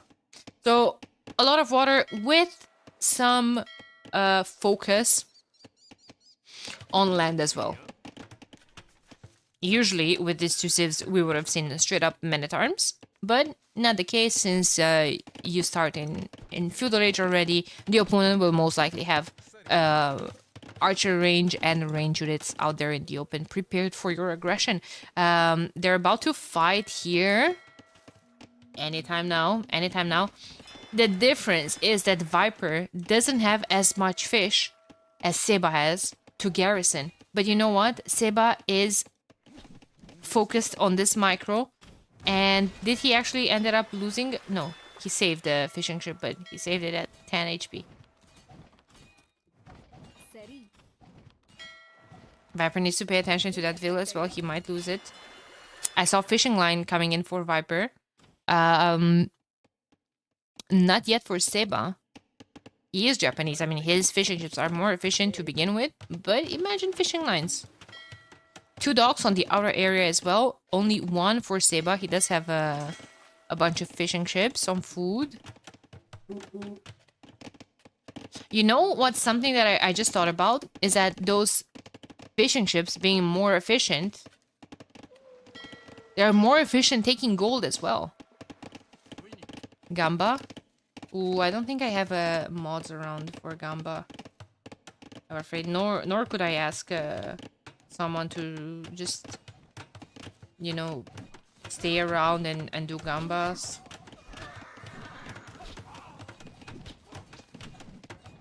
If only you had good mods. Wouldn't that be crazy? Axel, homie, you're still here. No, but like, I don't want to, you know, make people commit on staying here. Like, I can also understand. Honestly, I didn't expect to have a lot of viewers today. When I'm saying a lot, I didn't expect to have like 100 viewers. I just assume everyone would want to watch the main stream and all the production. I will try my best to show that to you guys in between the games. But yeah, like I don't want to tell my mods, oh, you have to stay there and do the predictions while the main channel is live. Like I can understand people watching the main broadcast. I got both of them. That's nice of you. Oh, and actually we do have Gamba. Thanks, guys. Appreciate it. Don't worry, if Nilit's mods are running the show again, you'll have thousands of viewers once the band starts. Fun is not allowed. Only German humor.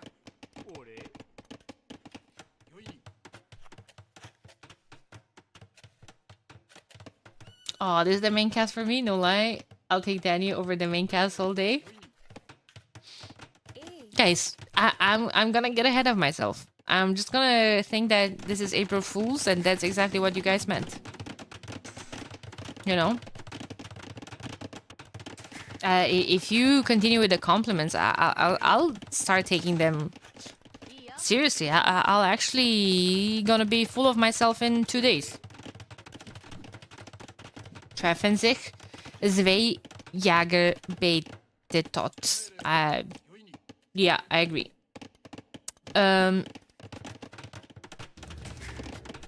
That's a lot of things. So we have 2 TCs, university, and a siege workshop.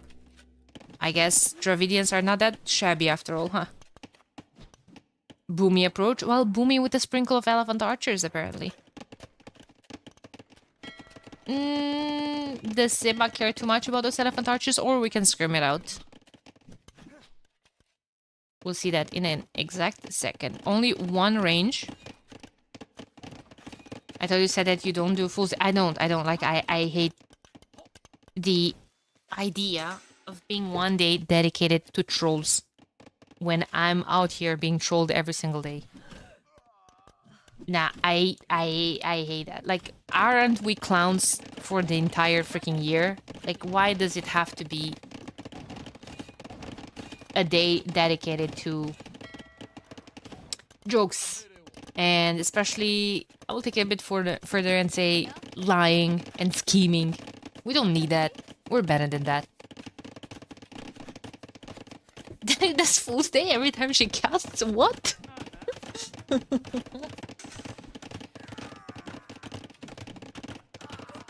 Fuck, if the Gamba thing hadn't come up, I have unmodded myself for the day. Why? It did. Sounds like April's Fool's Day trauma. Yeah. I remember when my dad used to wake me up at like 7 a.m. Because at 7 a.m. I was still sleeping as a kid, and I would not realize that it's April's Fool's Day. Like, oh, please come, something awful has happened. And I used to wake up and like go running downstairs, and it was like, oh, April Fools. Haha. Thank you. Oh.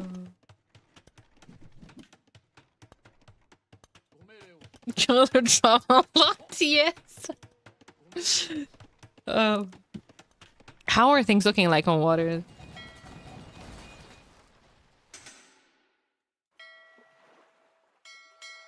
Scared for life? Yeah, like, I mean, you as me, it sounds like, oh my god, something awful has happened.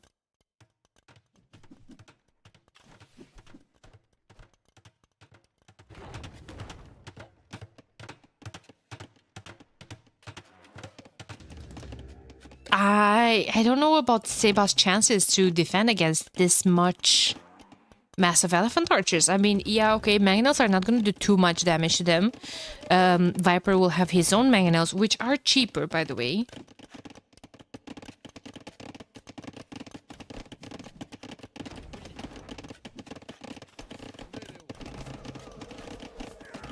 Actually, quite a lot of scrims. Viper has been really getting into the elephant spam.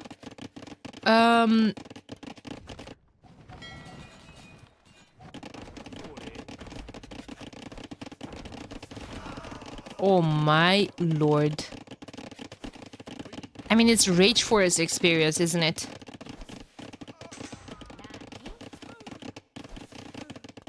You guys were asking about the patrol, if it's banned, the Sandground patrol. I'm assuming that they're going to just follow the unified handbook rules, and that's like, you can continuously Sandground patrol.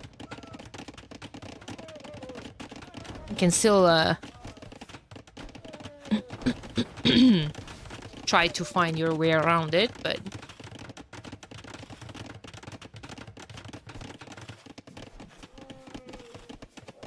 imagine bringing Nili to your tournament and then violating his rulebook right in front of him. Wait, whose tournament is this? Oh my god, is that a trap? It is a trap. Lol. But so many viewers are idle. It's Red Bulls, I believe. I think Red Bull is organizing it. I still think World's Edge is one of the main sponsors. Red Bulls. I don't know, miss.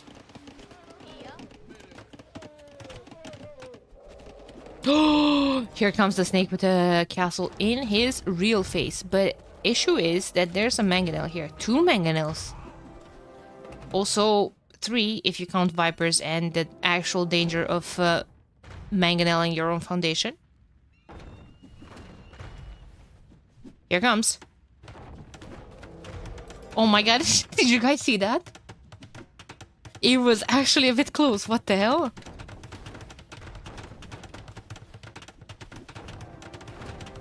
Lol.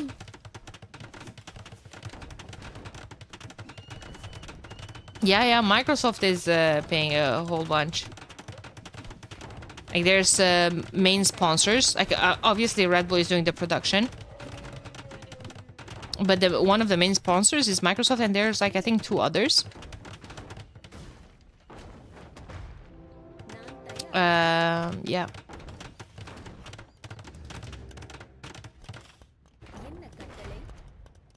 Which is why, in my opinion, makes things awkward to Nili being there as a caster. Like, I'll still say that. I'll not gonna say more than that, but I think it makes things awkward.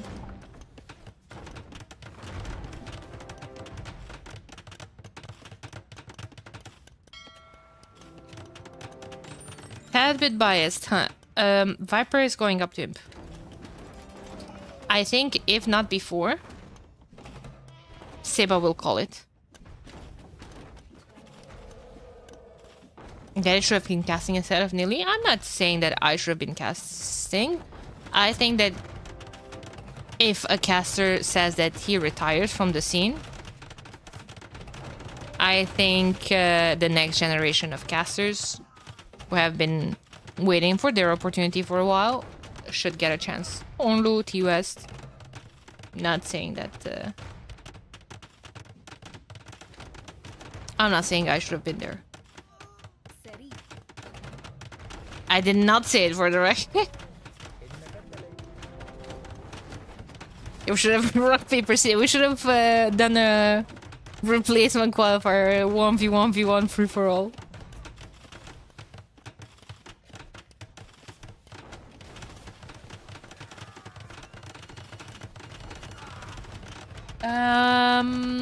Yeah, so my prediction was that in 50 seconds we're gonna see the GG called. Because, yeah, there's a castle in defense, but not a single side of potential imp for Seba.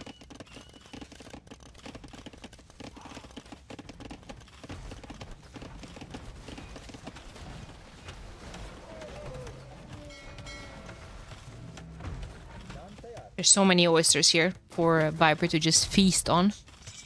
Seba has stone for another castle, but for what? Just for it to be trapped down instantly?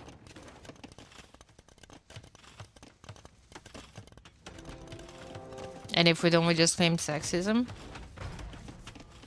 Well... no comment on that.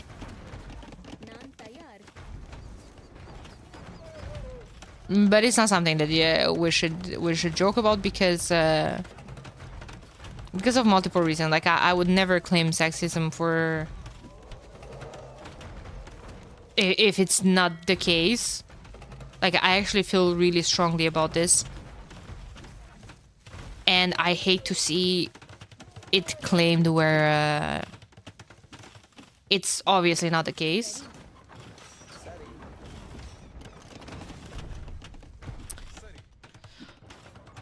But I've also experienced a lot of bullshit for that as well. So I would try to not go there. Viper is doing the most Viper castle here.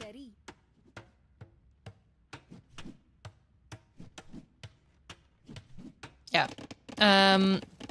Now this is a desperation move.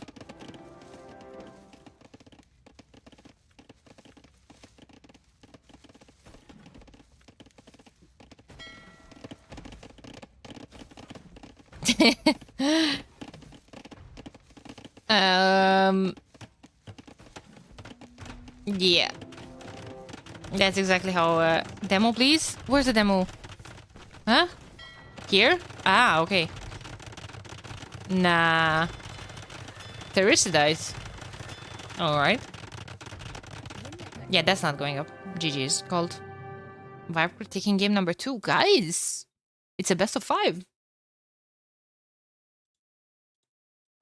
Wait a second.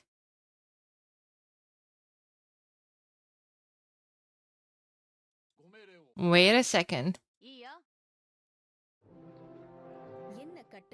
Oh my god, my cat is insane. Holy, he's playing with the freaking squirrels. The squirrels outside. I was excited to see Dravidian's ship in action. I think he's just flexing. I think he just wants to show the unique unit. Teresa does nothing here. It's just like a mini freaking skirm. And she didn't finish the castle, dude.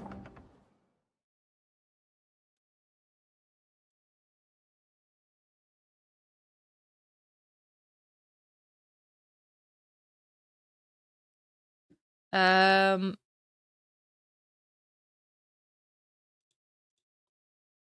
Men.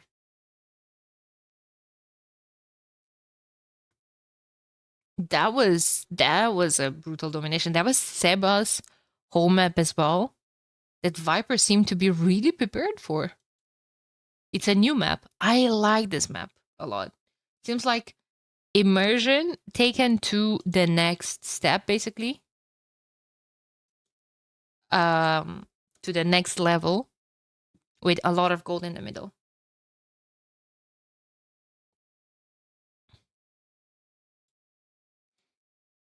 That was Dravidian power versus Japanese. Man, I hate seeing Japanese lose. Immersion bread with El Dorado? Yeah. True. All the gold was in the middle. Oh my! Can you guys? Do you guys remember how bad that? Oh no, actually, that was Viper's home map. My bad. Speaking of, what is that? Let me see. Have. Oh my god, what is this? Fiki?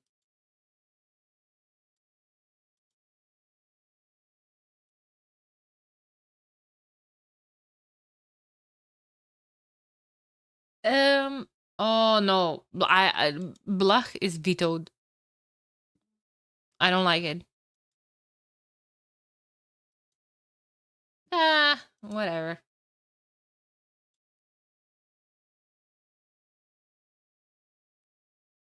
I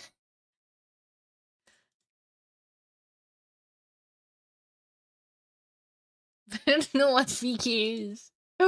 Wait. Okay, I'll add Blach. Wait. Continue with Twitch. I have to sign in to 7TV.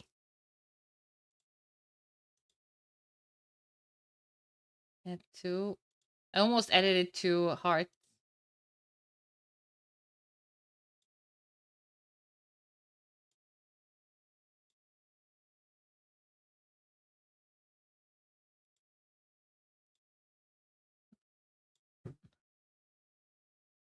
Okay, there we go.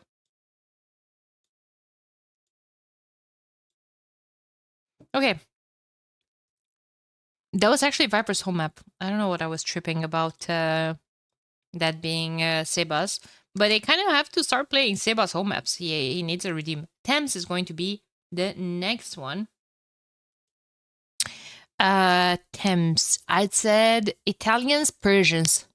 What do you guys think about that?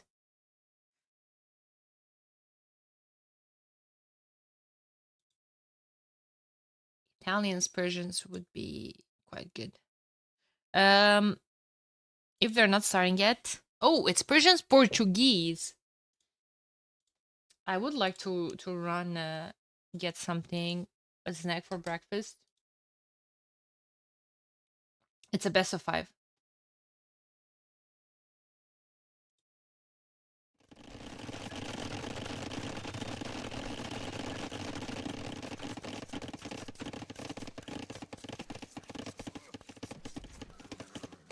One sec.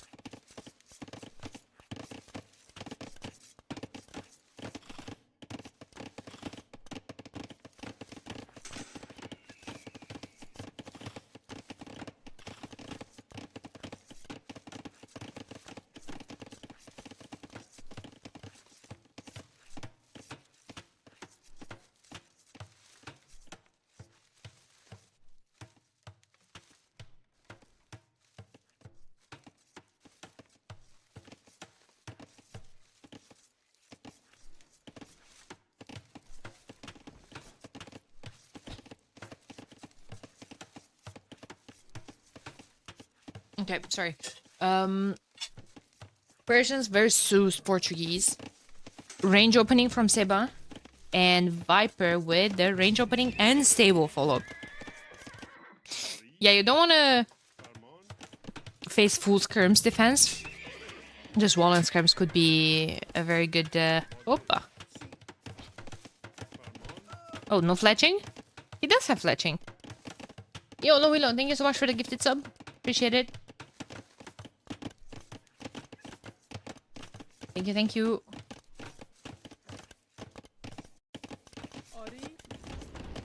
Ended up milling the chicken, sitting a couple of farms. No horse color yet for either of them. I noticed that not a lot of people get it on Empire Wars. I wonder how come there's no Italians here though. Usually people are opening archers and extra pierce armor would have been quite good. No Korean mirror, we're blessed. Yeah. Stable continuation from Seba as well. I saw already a couple of scouts on the field. It's just archers and scouts for both of them mirroring each other. Viper, less fills, but I feel like that's just the Persian TC at work. Yeah, idle TC time is pretty much comparable. At the very least, we do have armor though for Seba as well on his archers. Bloodlines coming in. We're gonna have a very long feudal age, which is unheard of on this map. Usually we just see the tiniest amount of aggression and players are trying to go up to the next age as fast as possible.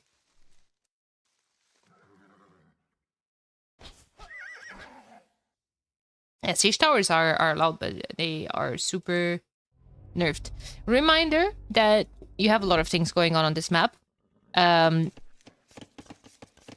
Usually it's more of a boomy approach with kind of slowly take control over the top of this map or the south of it. And the top does have access to a lot of wood and food. We have quite an engagement here. Bloodlines is in, so a whole lot more HP on those scouts. Nice job picking up on some reinforcements as well. And some vills might die here. Viper just clicked up, but he's not fully walled and he needs to deal with a whole lot of military in his base. 9 archers to defend. 10 forward from Seba and a couple of scouts as well. He could just go around. I mean, I do understand that he's probably scared to not be trapped in here. Oh my god, still 0-0 Eco KD. And as soon as I'm saying that, she dies. I was just Omega surprised that Viper managed to not lose a single Vil here. So many resources spent on walling. Look at this. Already set up his walls, already invested quite a lot. Invested here, and now all of these houses. He's gonna get to the castle age with little to no wood in the bank.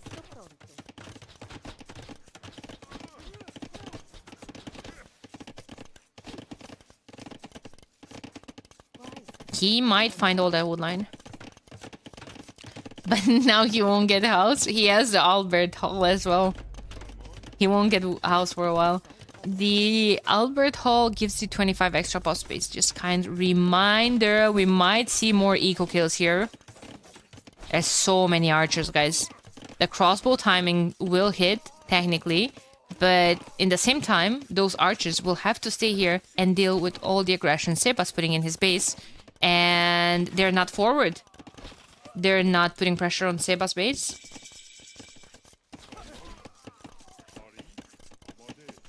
Crossbone coming in.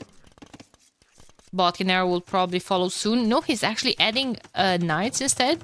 And gonna go for Fast University.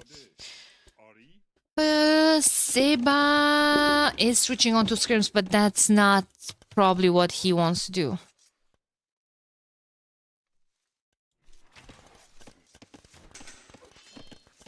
That knight was to just stay with a couple of crossbowmen and take care of all of this aggression, while his main military is gonna go forward. There we go, Castle Age. And if we open scrims, I imagine either camels or a monastery.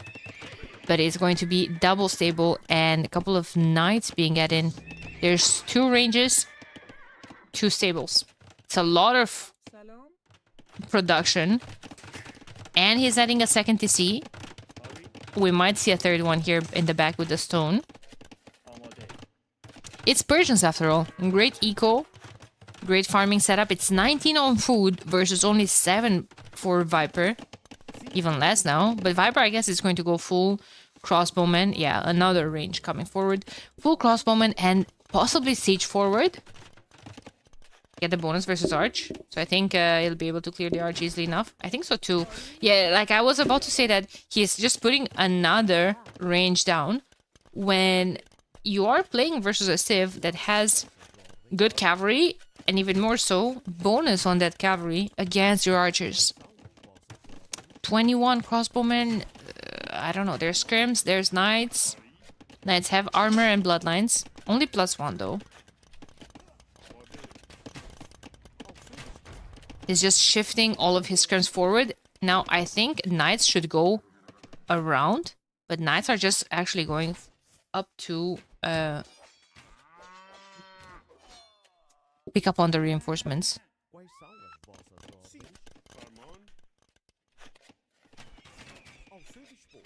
+2 would be needed here, but I think he could have won with those 2 knights.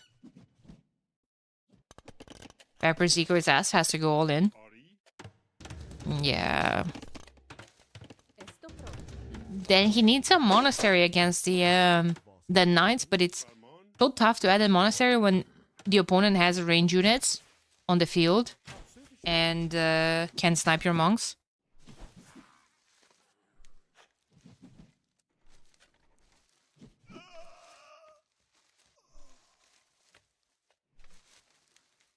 He's trying to go late boom. Second TC with the stone. But was that second TC just for protection or it was actually legit? There's +2. So honestly, just full knights would win for Seba. And I think he knows that.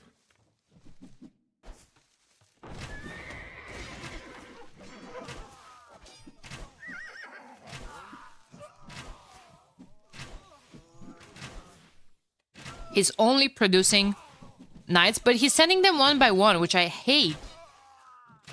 Like, I don't even mind trading the scrims. But sending the knights one by one, that's something that I absolutely hate. He's pushing all of this back. Another Mangonel is in the queue, but there's no ballistics, no double... No bow saw, sorry. For Seba either.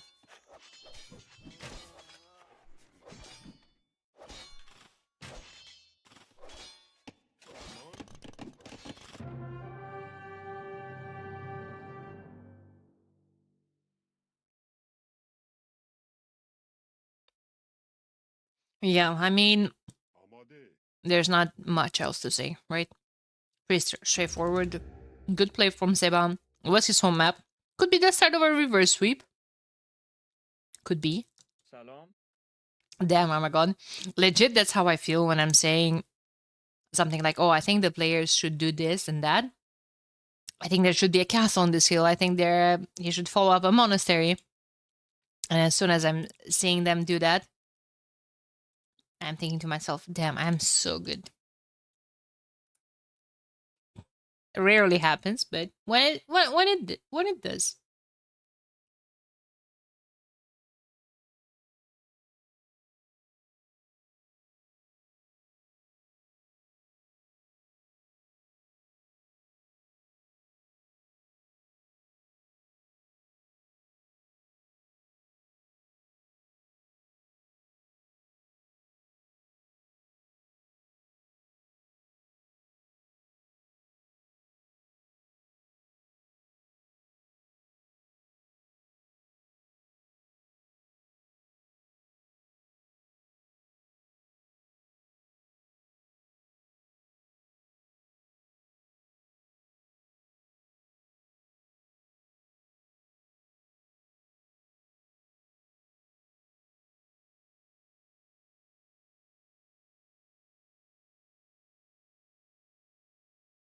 Ta-da!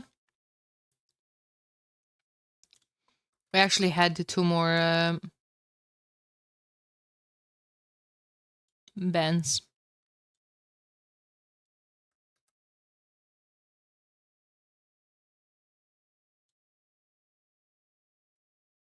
Okay. Okay. Important things to state here is that Seba actually lost with his first pick as well.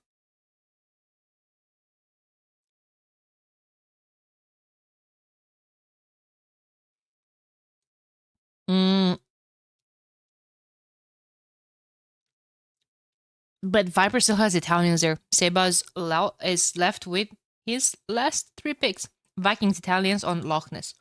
Oh, sign me up. Technically, from a matchup perspective, this should be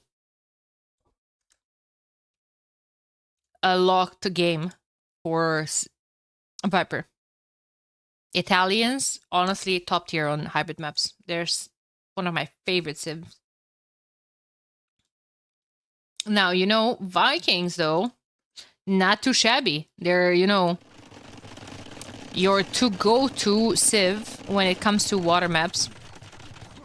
There's a Hulk here involved. There's archers trying to find their way across the water. The Hulk did quite some damage to one of those archers, but now there's 2 of them, and Hulk's sensitive to arrows.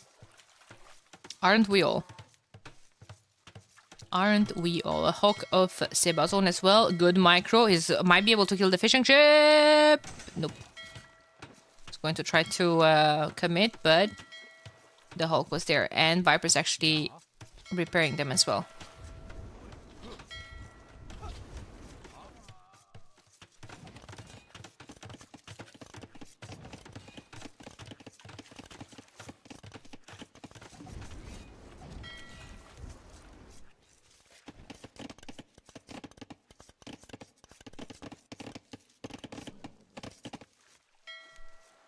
Unless we're a Huskarl or Jean Swordsman. True.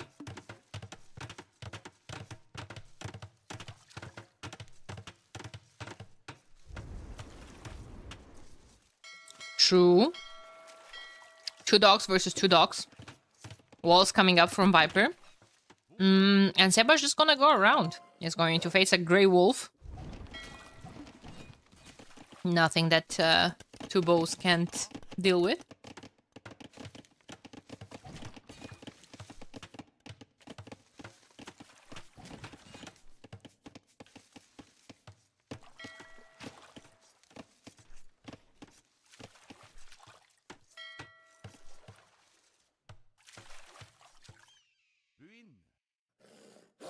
Oh, never mind. They won't be facing the wolves, actually. How brave they are. I don't think they're going to do too much damage. And there's a range for Viper anyway. He's gonna defend with the scrim. How can say Viper win now if the Viper has 2 fishing ships to garrison? True. I do like Viper's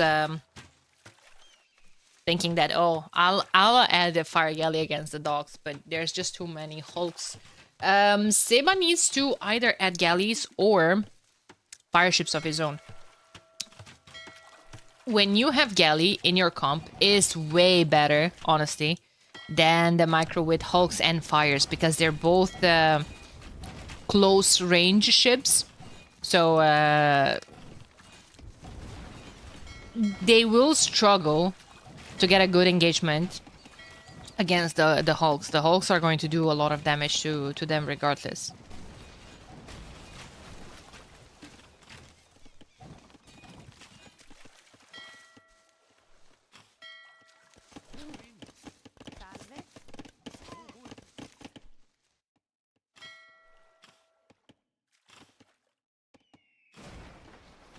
They bump into each other a lot. Yeah, so basically what happened was that Viper had Hulks and he added galleys.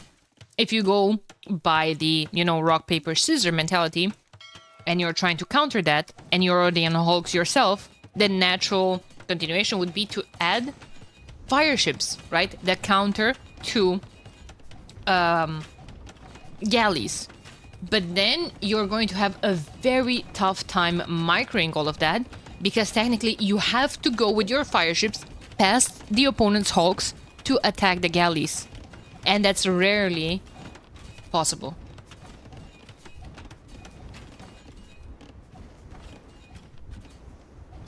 So that's why I can understand Seba saying, nope, I want none of that, and just going into galleys. He's adding a couple of fires of his own, but it does seem like he has the upper hand here.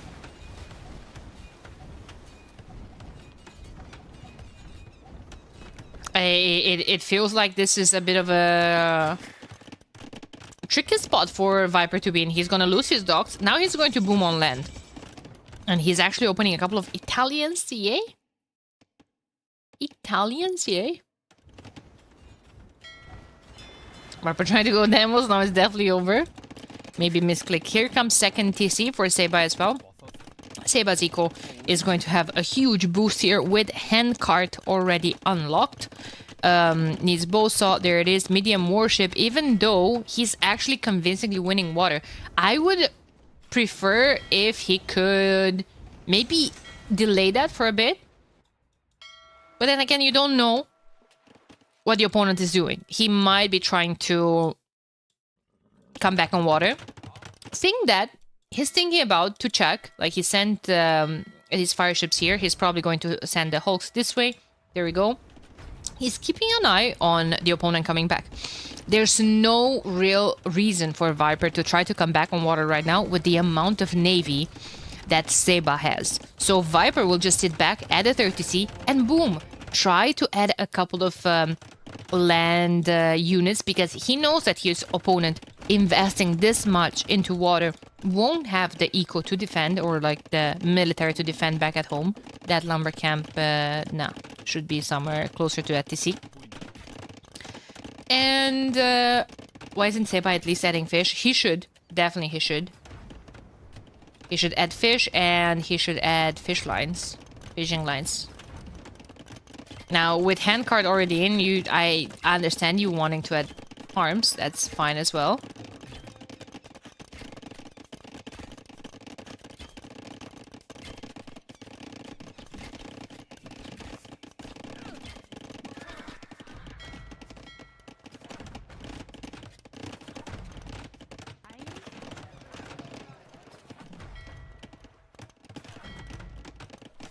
So, the way I see this... Oh my god.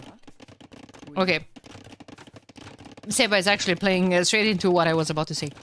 The way I see this is either Viper wants to come back on water and slaps down a castle on this hill and then docks here.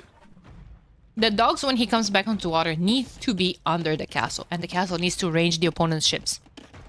So he actually has time to mess. Or Seba comes forward with the castle here because taking advantage, you know, of all of this navy he has. So I think we're gonna see a castle forward, either on this hill or on this hill. It's left to see from which of the two we're gonna see a castle. Seeing that Seba already moved people on stone, my bet would be on him.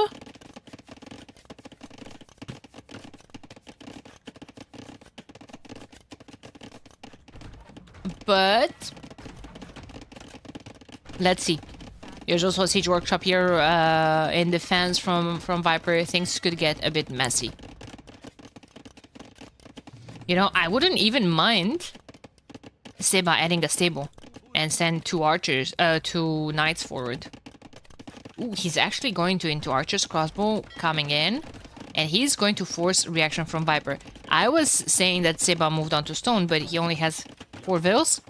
Viper just moved with 6 now as well. Here comes elite scrims. It's a really nice awareness from Viper. There's relics on the maps, and Viper already has one. Of course he does.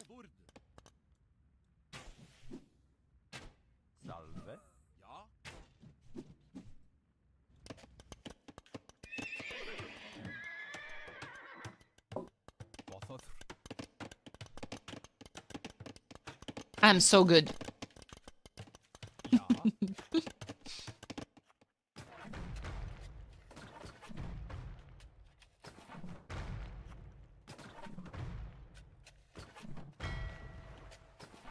It doesn't matter that that stable was added as an answer to the scrims.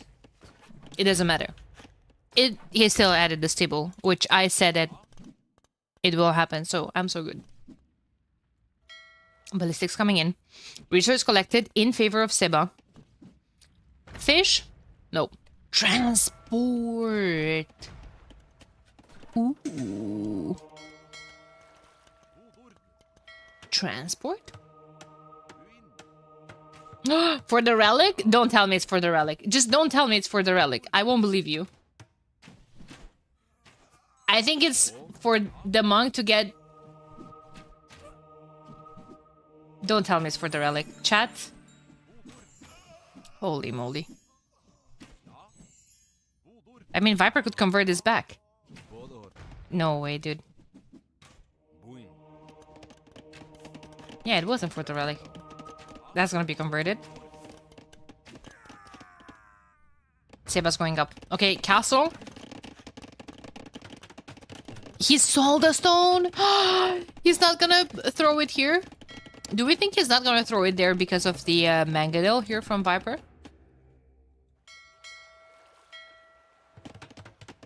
For TC coming up in defense. Home is going back home with the relic.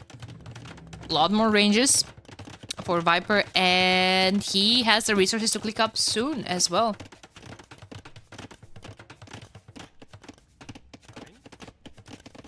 Not these two scrims blocking all the stone.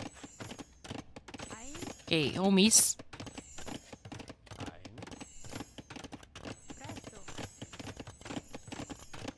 The scrim war is gonna be fun.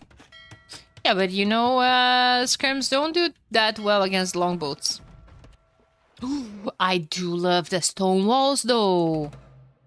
Now we're talking. Now we're talking. Seba is just going to wall the center as well. And the sides and everything, actually. Viper with the castle. That it should be on the shore, so he gets water access later on. Now, controlling the water is important. Why? Because you will quickly realize that a lot of the resources, extra stones, extra gold, are next to the shoreline. So someone camping all of their galleys next to the shoreline will deny a lot of those resources. You only have the starting res around your TC. And that's it. Why are we skirming the boats? Because we hacking love skirms. Is that castle ruin useful for anything? No. It's just here to be pretty. It's heritage.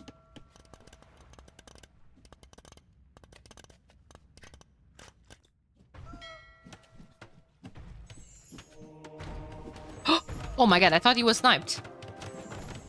Viper always does this. Like, it's just useless stone. Rip that monk in particular.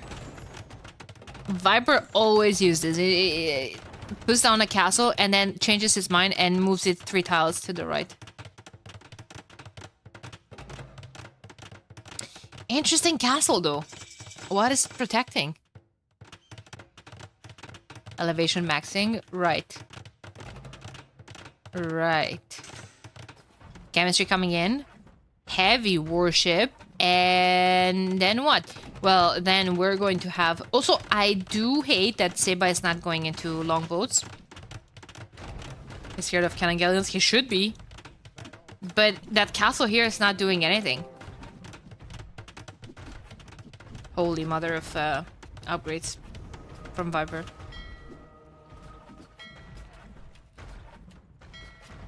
Oh! He is going longboats. He was just waiting for elite longboats straight up. Okay, okay. Masonry. Now, late game, this is going to be... This is going to be a pickle. Because look what Seba is doing. He's just going to fortify his walls, getting masonry, getting all the HP upgrades, and just go full water. And I want to say that he's going to be like a fish on the water, but I'll just say he's going to be like a Viking on the water because, hey, they were comfy with those type of stuff. Here comes Clinker Construction. Wonder if he's going to get careening. He definitely can afford it. Here come the Trebs, but Trebs to what? To attack the galleys? I want to see some cannon galleons. There they are. Castles on the shoreline, on the hills from Seba. Conscription, crop rotation for all his farms. Man is locked in. Actually have no idea what he's doing. Who? Seba? I would like some longboats. Maybe, you know, maybe it's just that they're there if needed. Viper getting all the monk upgrades for 2 monks. He's gonna add more. He will need a whole lot more if he wants to convert all the all their ships. Now at what point does Seba grabs all the homies and comes slaps that castle in Viper's face castle that I've been talking since well, for a while. I think he can't just come slap a castle here because it's gonna be trapped down immediately. I think he needs to mass like 4 traps at home. Maybe even make some land military to land here with. Berserks. Look at the food and gold he has.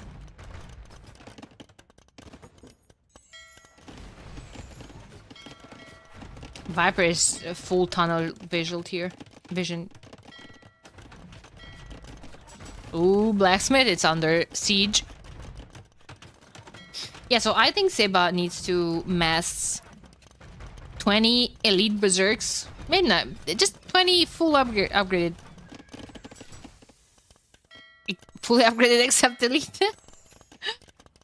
Getting forging for knights, like, or well, apparently light cav. I saw that he was getting all the upgrades for the cavalry.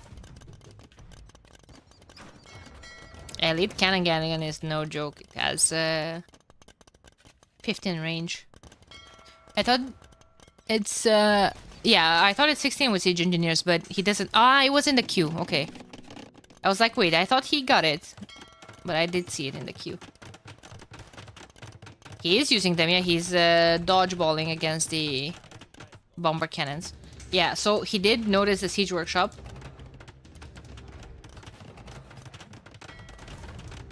Bomber cannons are out. He is going to try to break through and raid with hussars. Seba, in the meantime, I was saying that I would really like to see him massing some berserks, some traps, and then coming forward with an unstoppable force. With, you know, not giving Seba time to react. Please don't tell me you're gonna wall here with the outpost. Please don't tell me you're putting a 500 HP little thingy in a 300 HP wall. Vikings do not get bomber towers. Elite Berserk!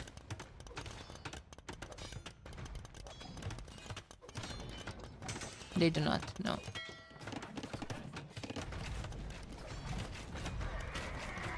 No gunpowder except petards. Well.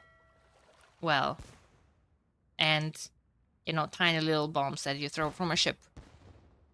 They figure that they can do that with the ships, but not with anything else.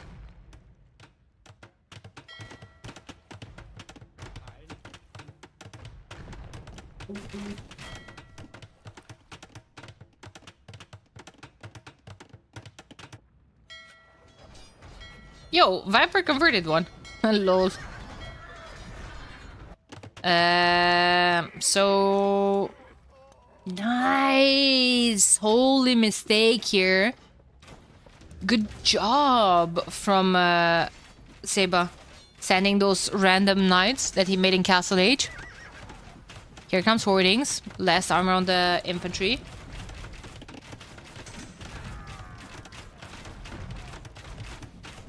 There's no gunpowder in the ships. Well, then why are Spanish cannon galleons attacking faster? Why are Burgundians cannon galleons get the proper bonus? Why with 25% extra attack? Why are the Portuguese one get affected by ballistics? I have so many questions for you guys. If there's no gunpowder in the cannon galleons. Ooh, Viper's trying to come back on water. Wait a second.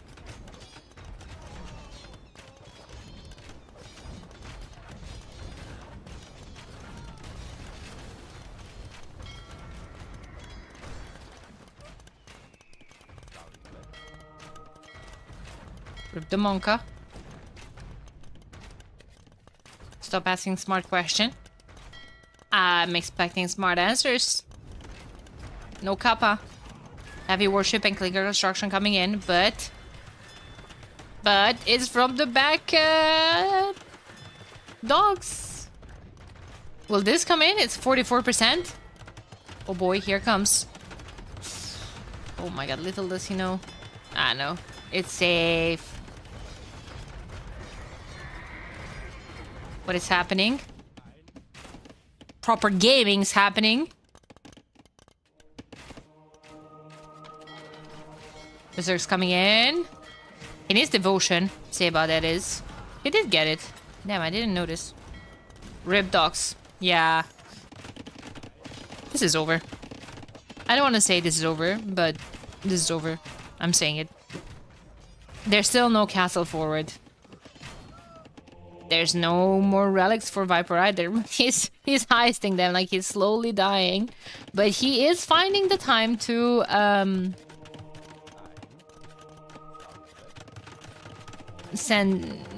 make another monastery and put them more in the back. Yeah.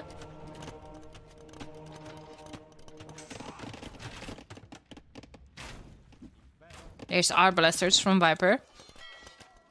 Viper will run out of resources. He has 16 on gold. But only this gold can be taken. This one it can. And he calls the GG. Seba is taking the set to a decider game. Remember when I said that this is the reverse swap incoming? Now it's time to get hyped. I think it's time.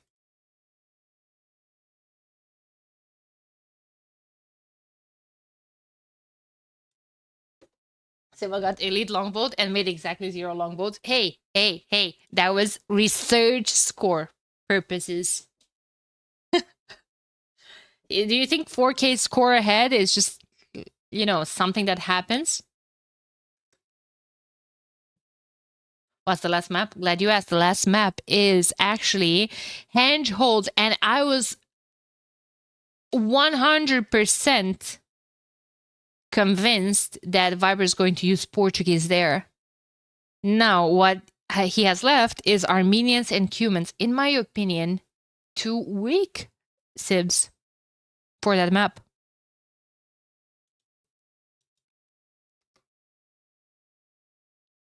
This map is so boring though. Handhold? Not that bad. Italians, by the way, losing against Vikings. And now Romans and Shu. I like those picks from Seba. Could we see Armenians, Romans? Previous one? Loch Ness? Oh my god. You're saying that because it's a water map and you're forgetting that you are on the channel that loves water maps and 100% supports the water maps. You are forgetting that.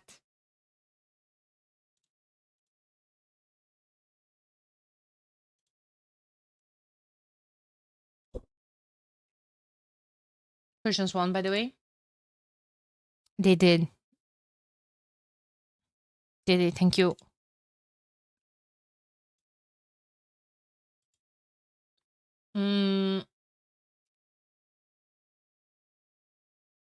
It's a water map when it's impossible to redock if you lose it. I don't think so. I think it's not impossible. So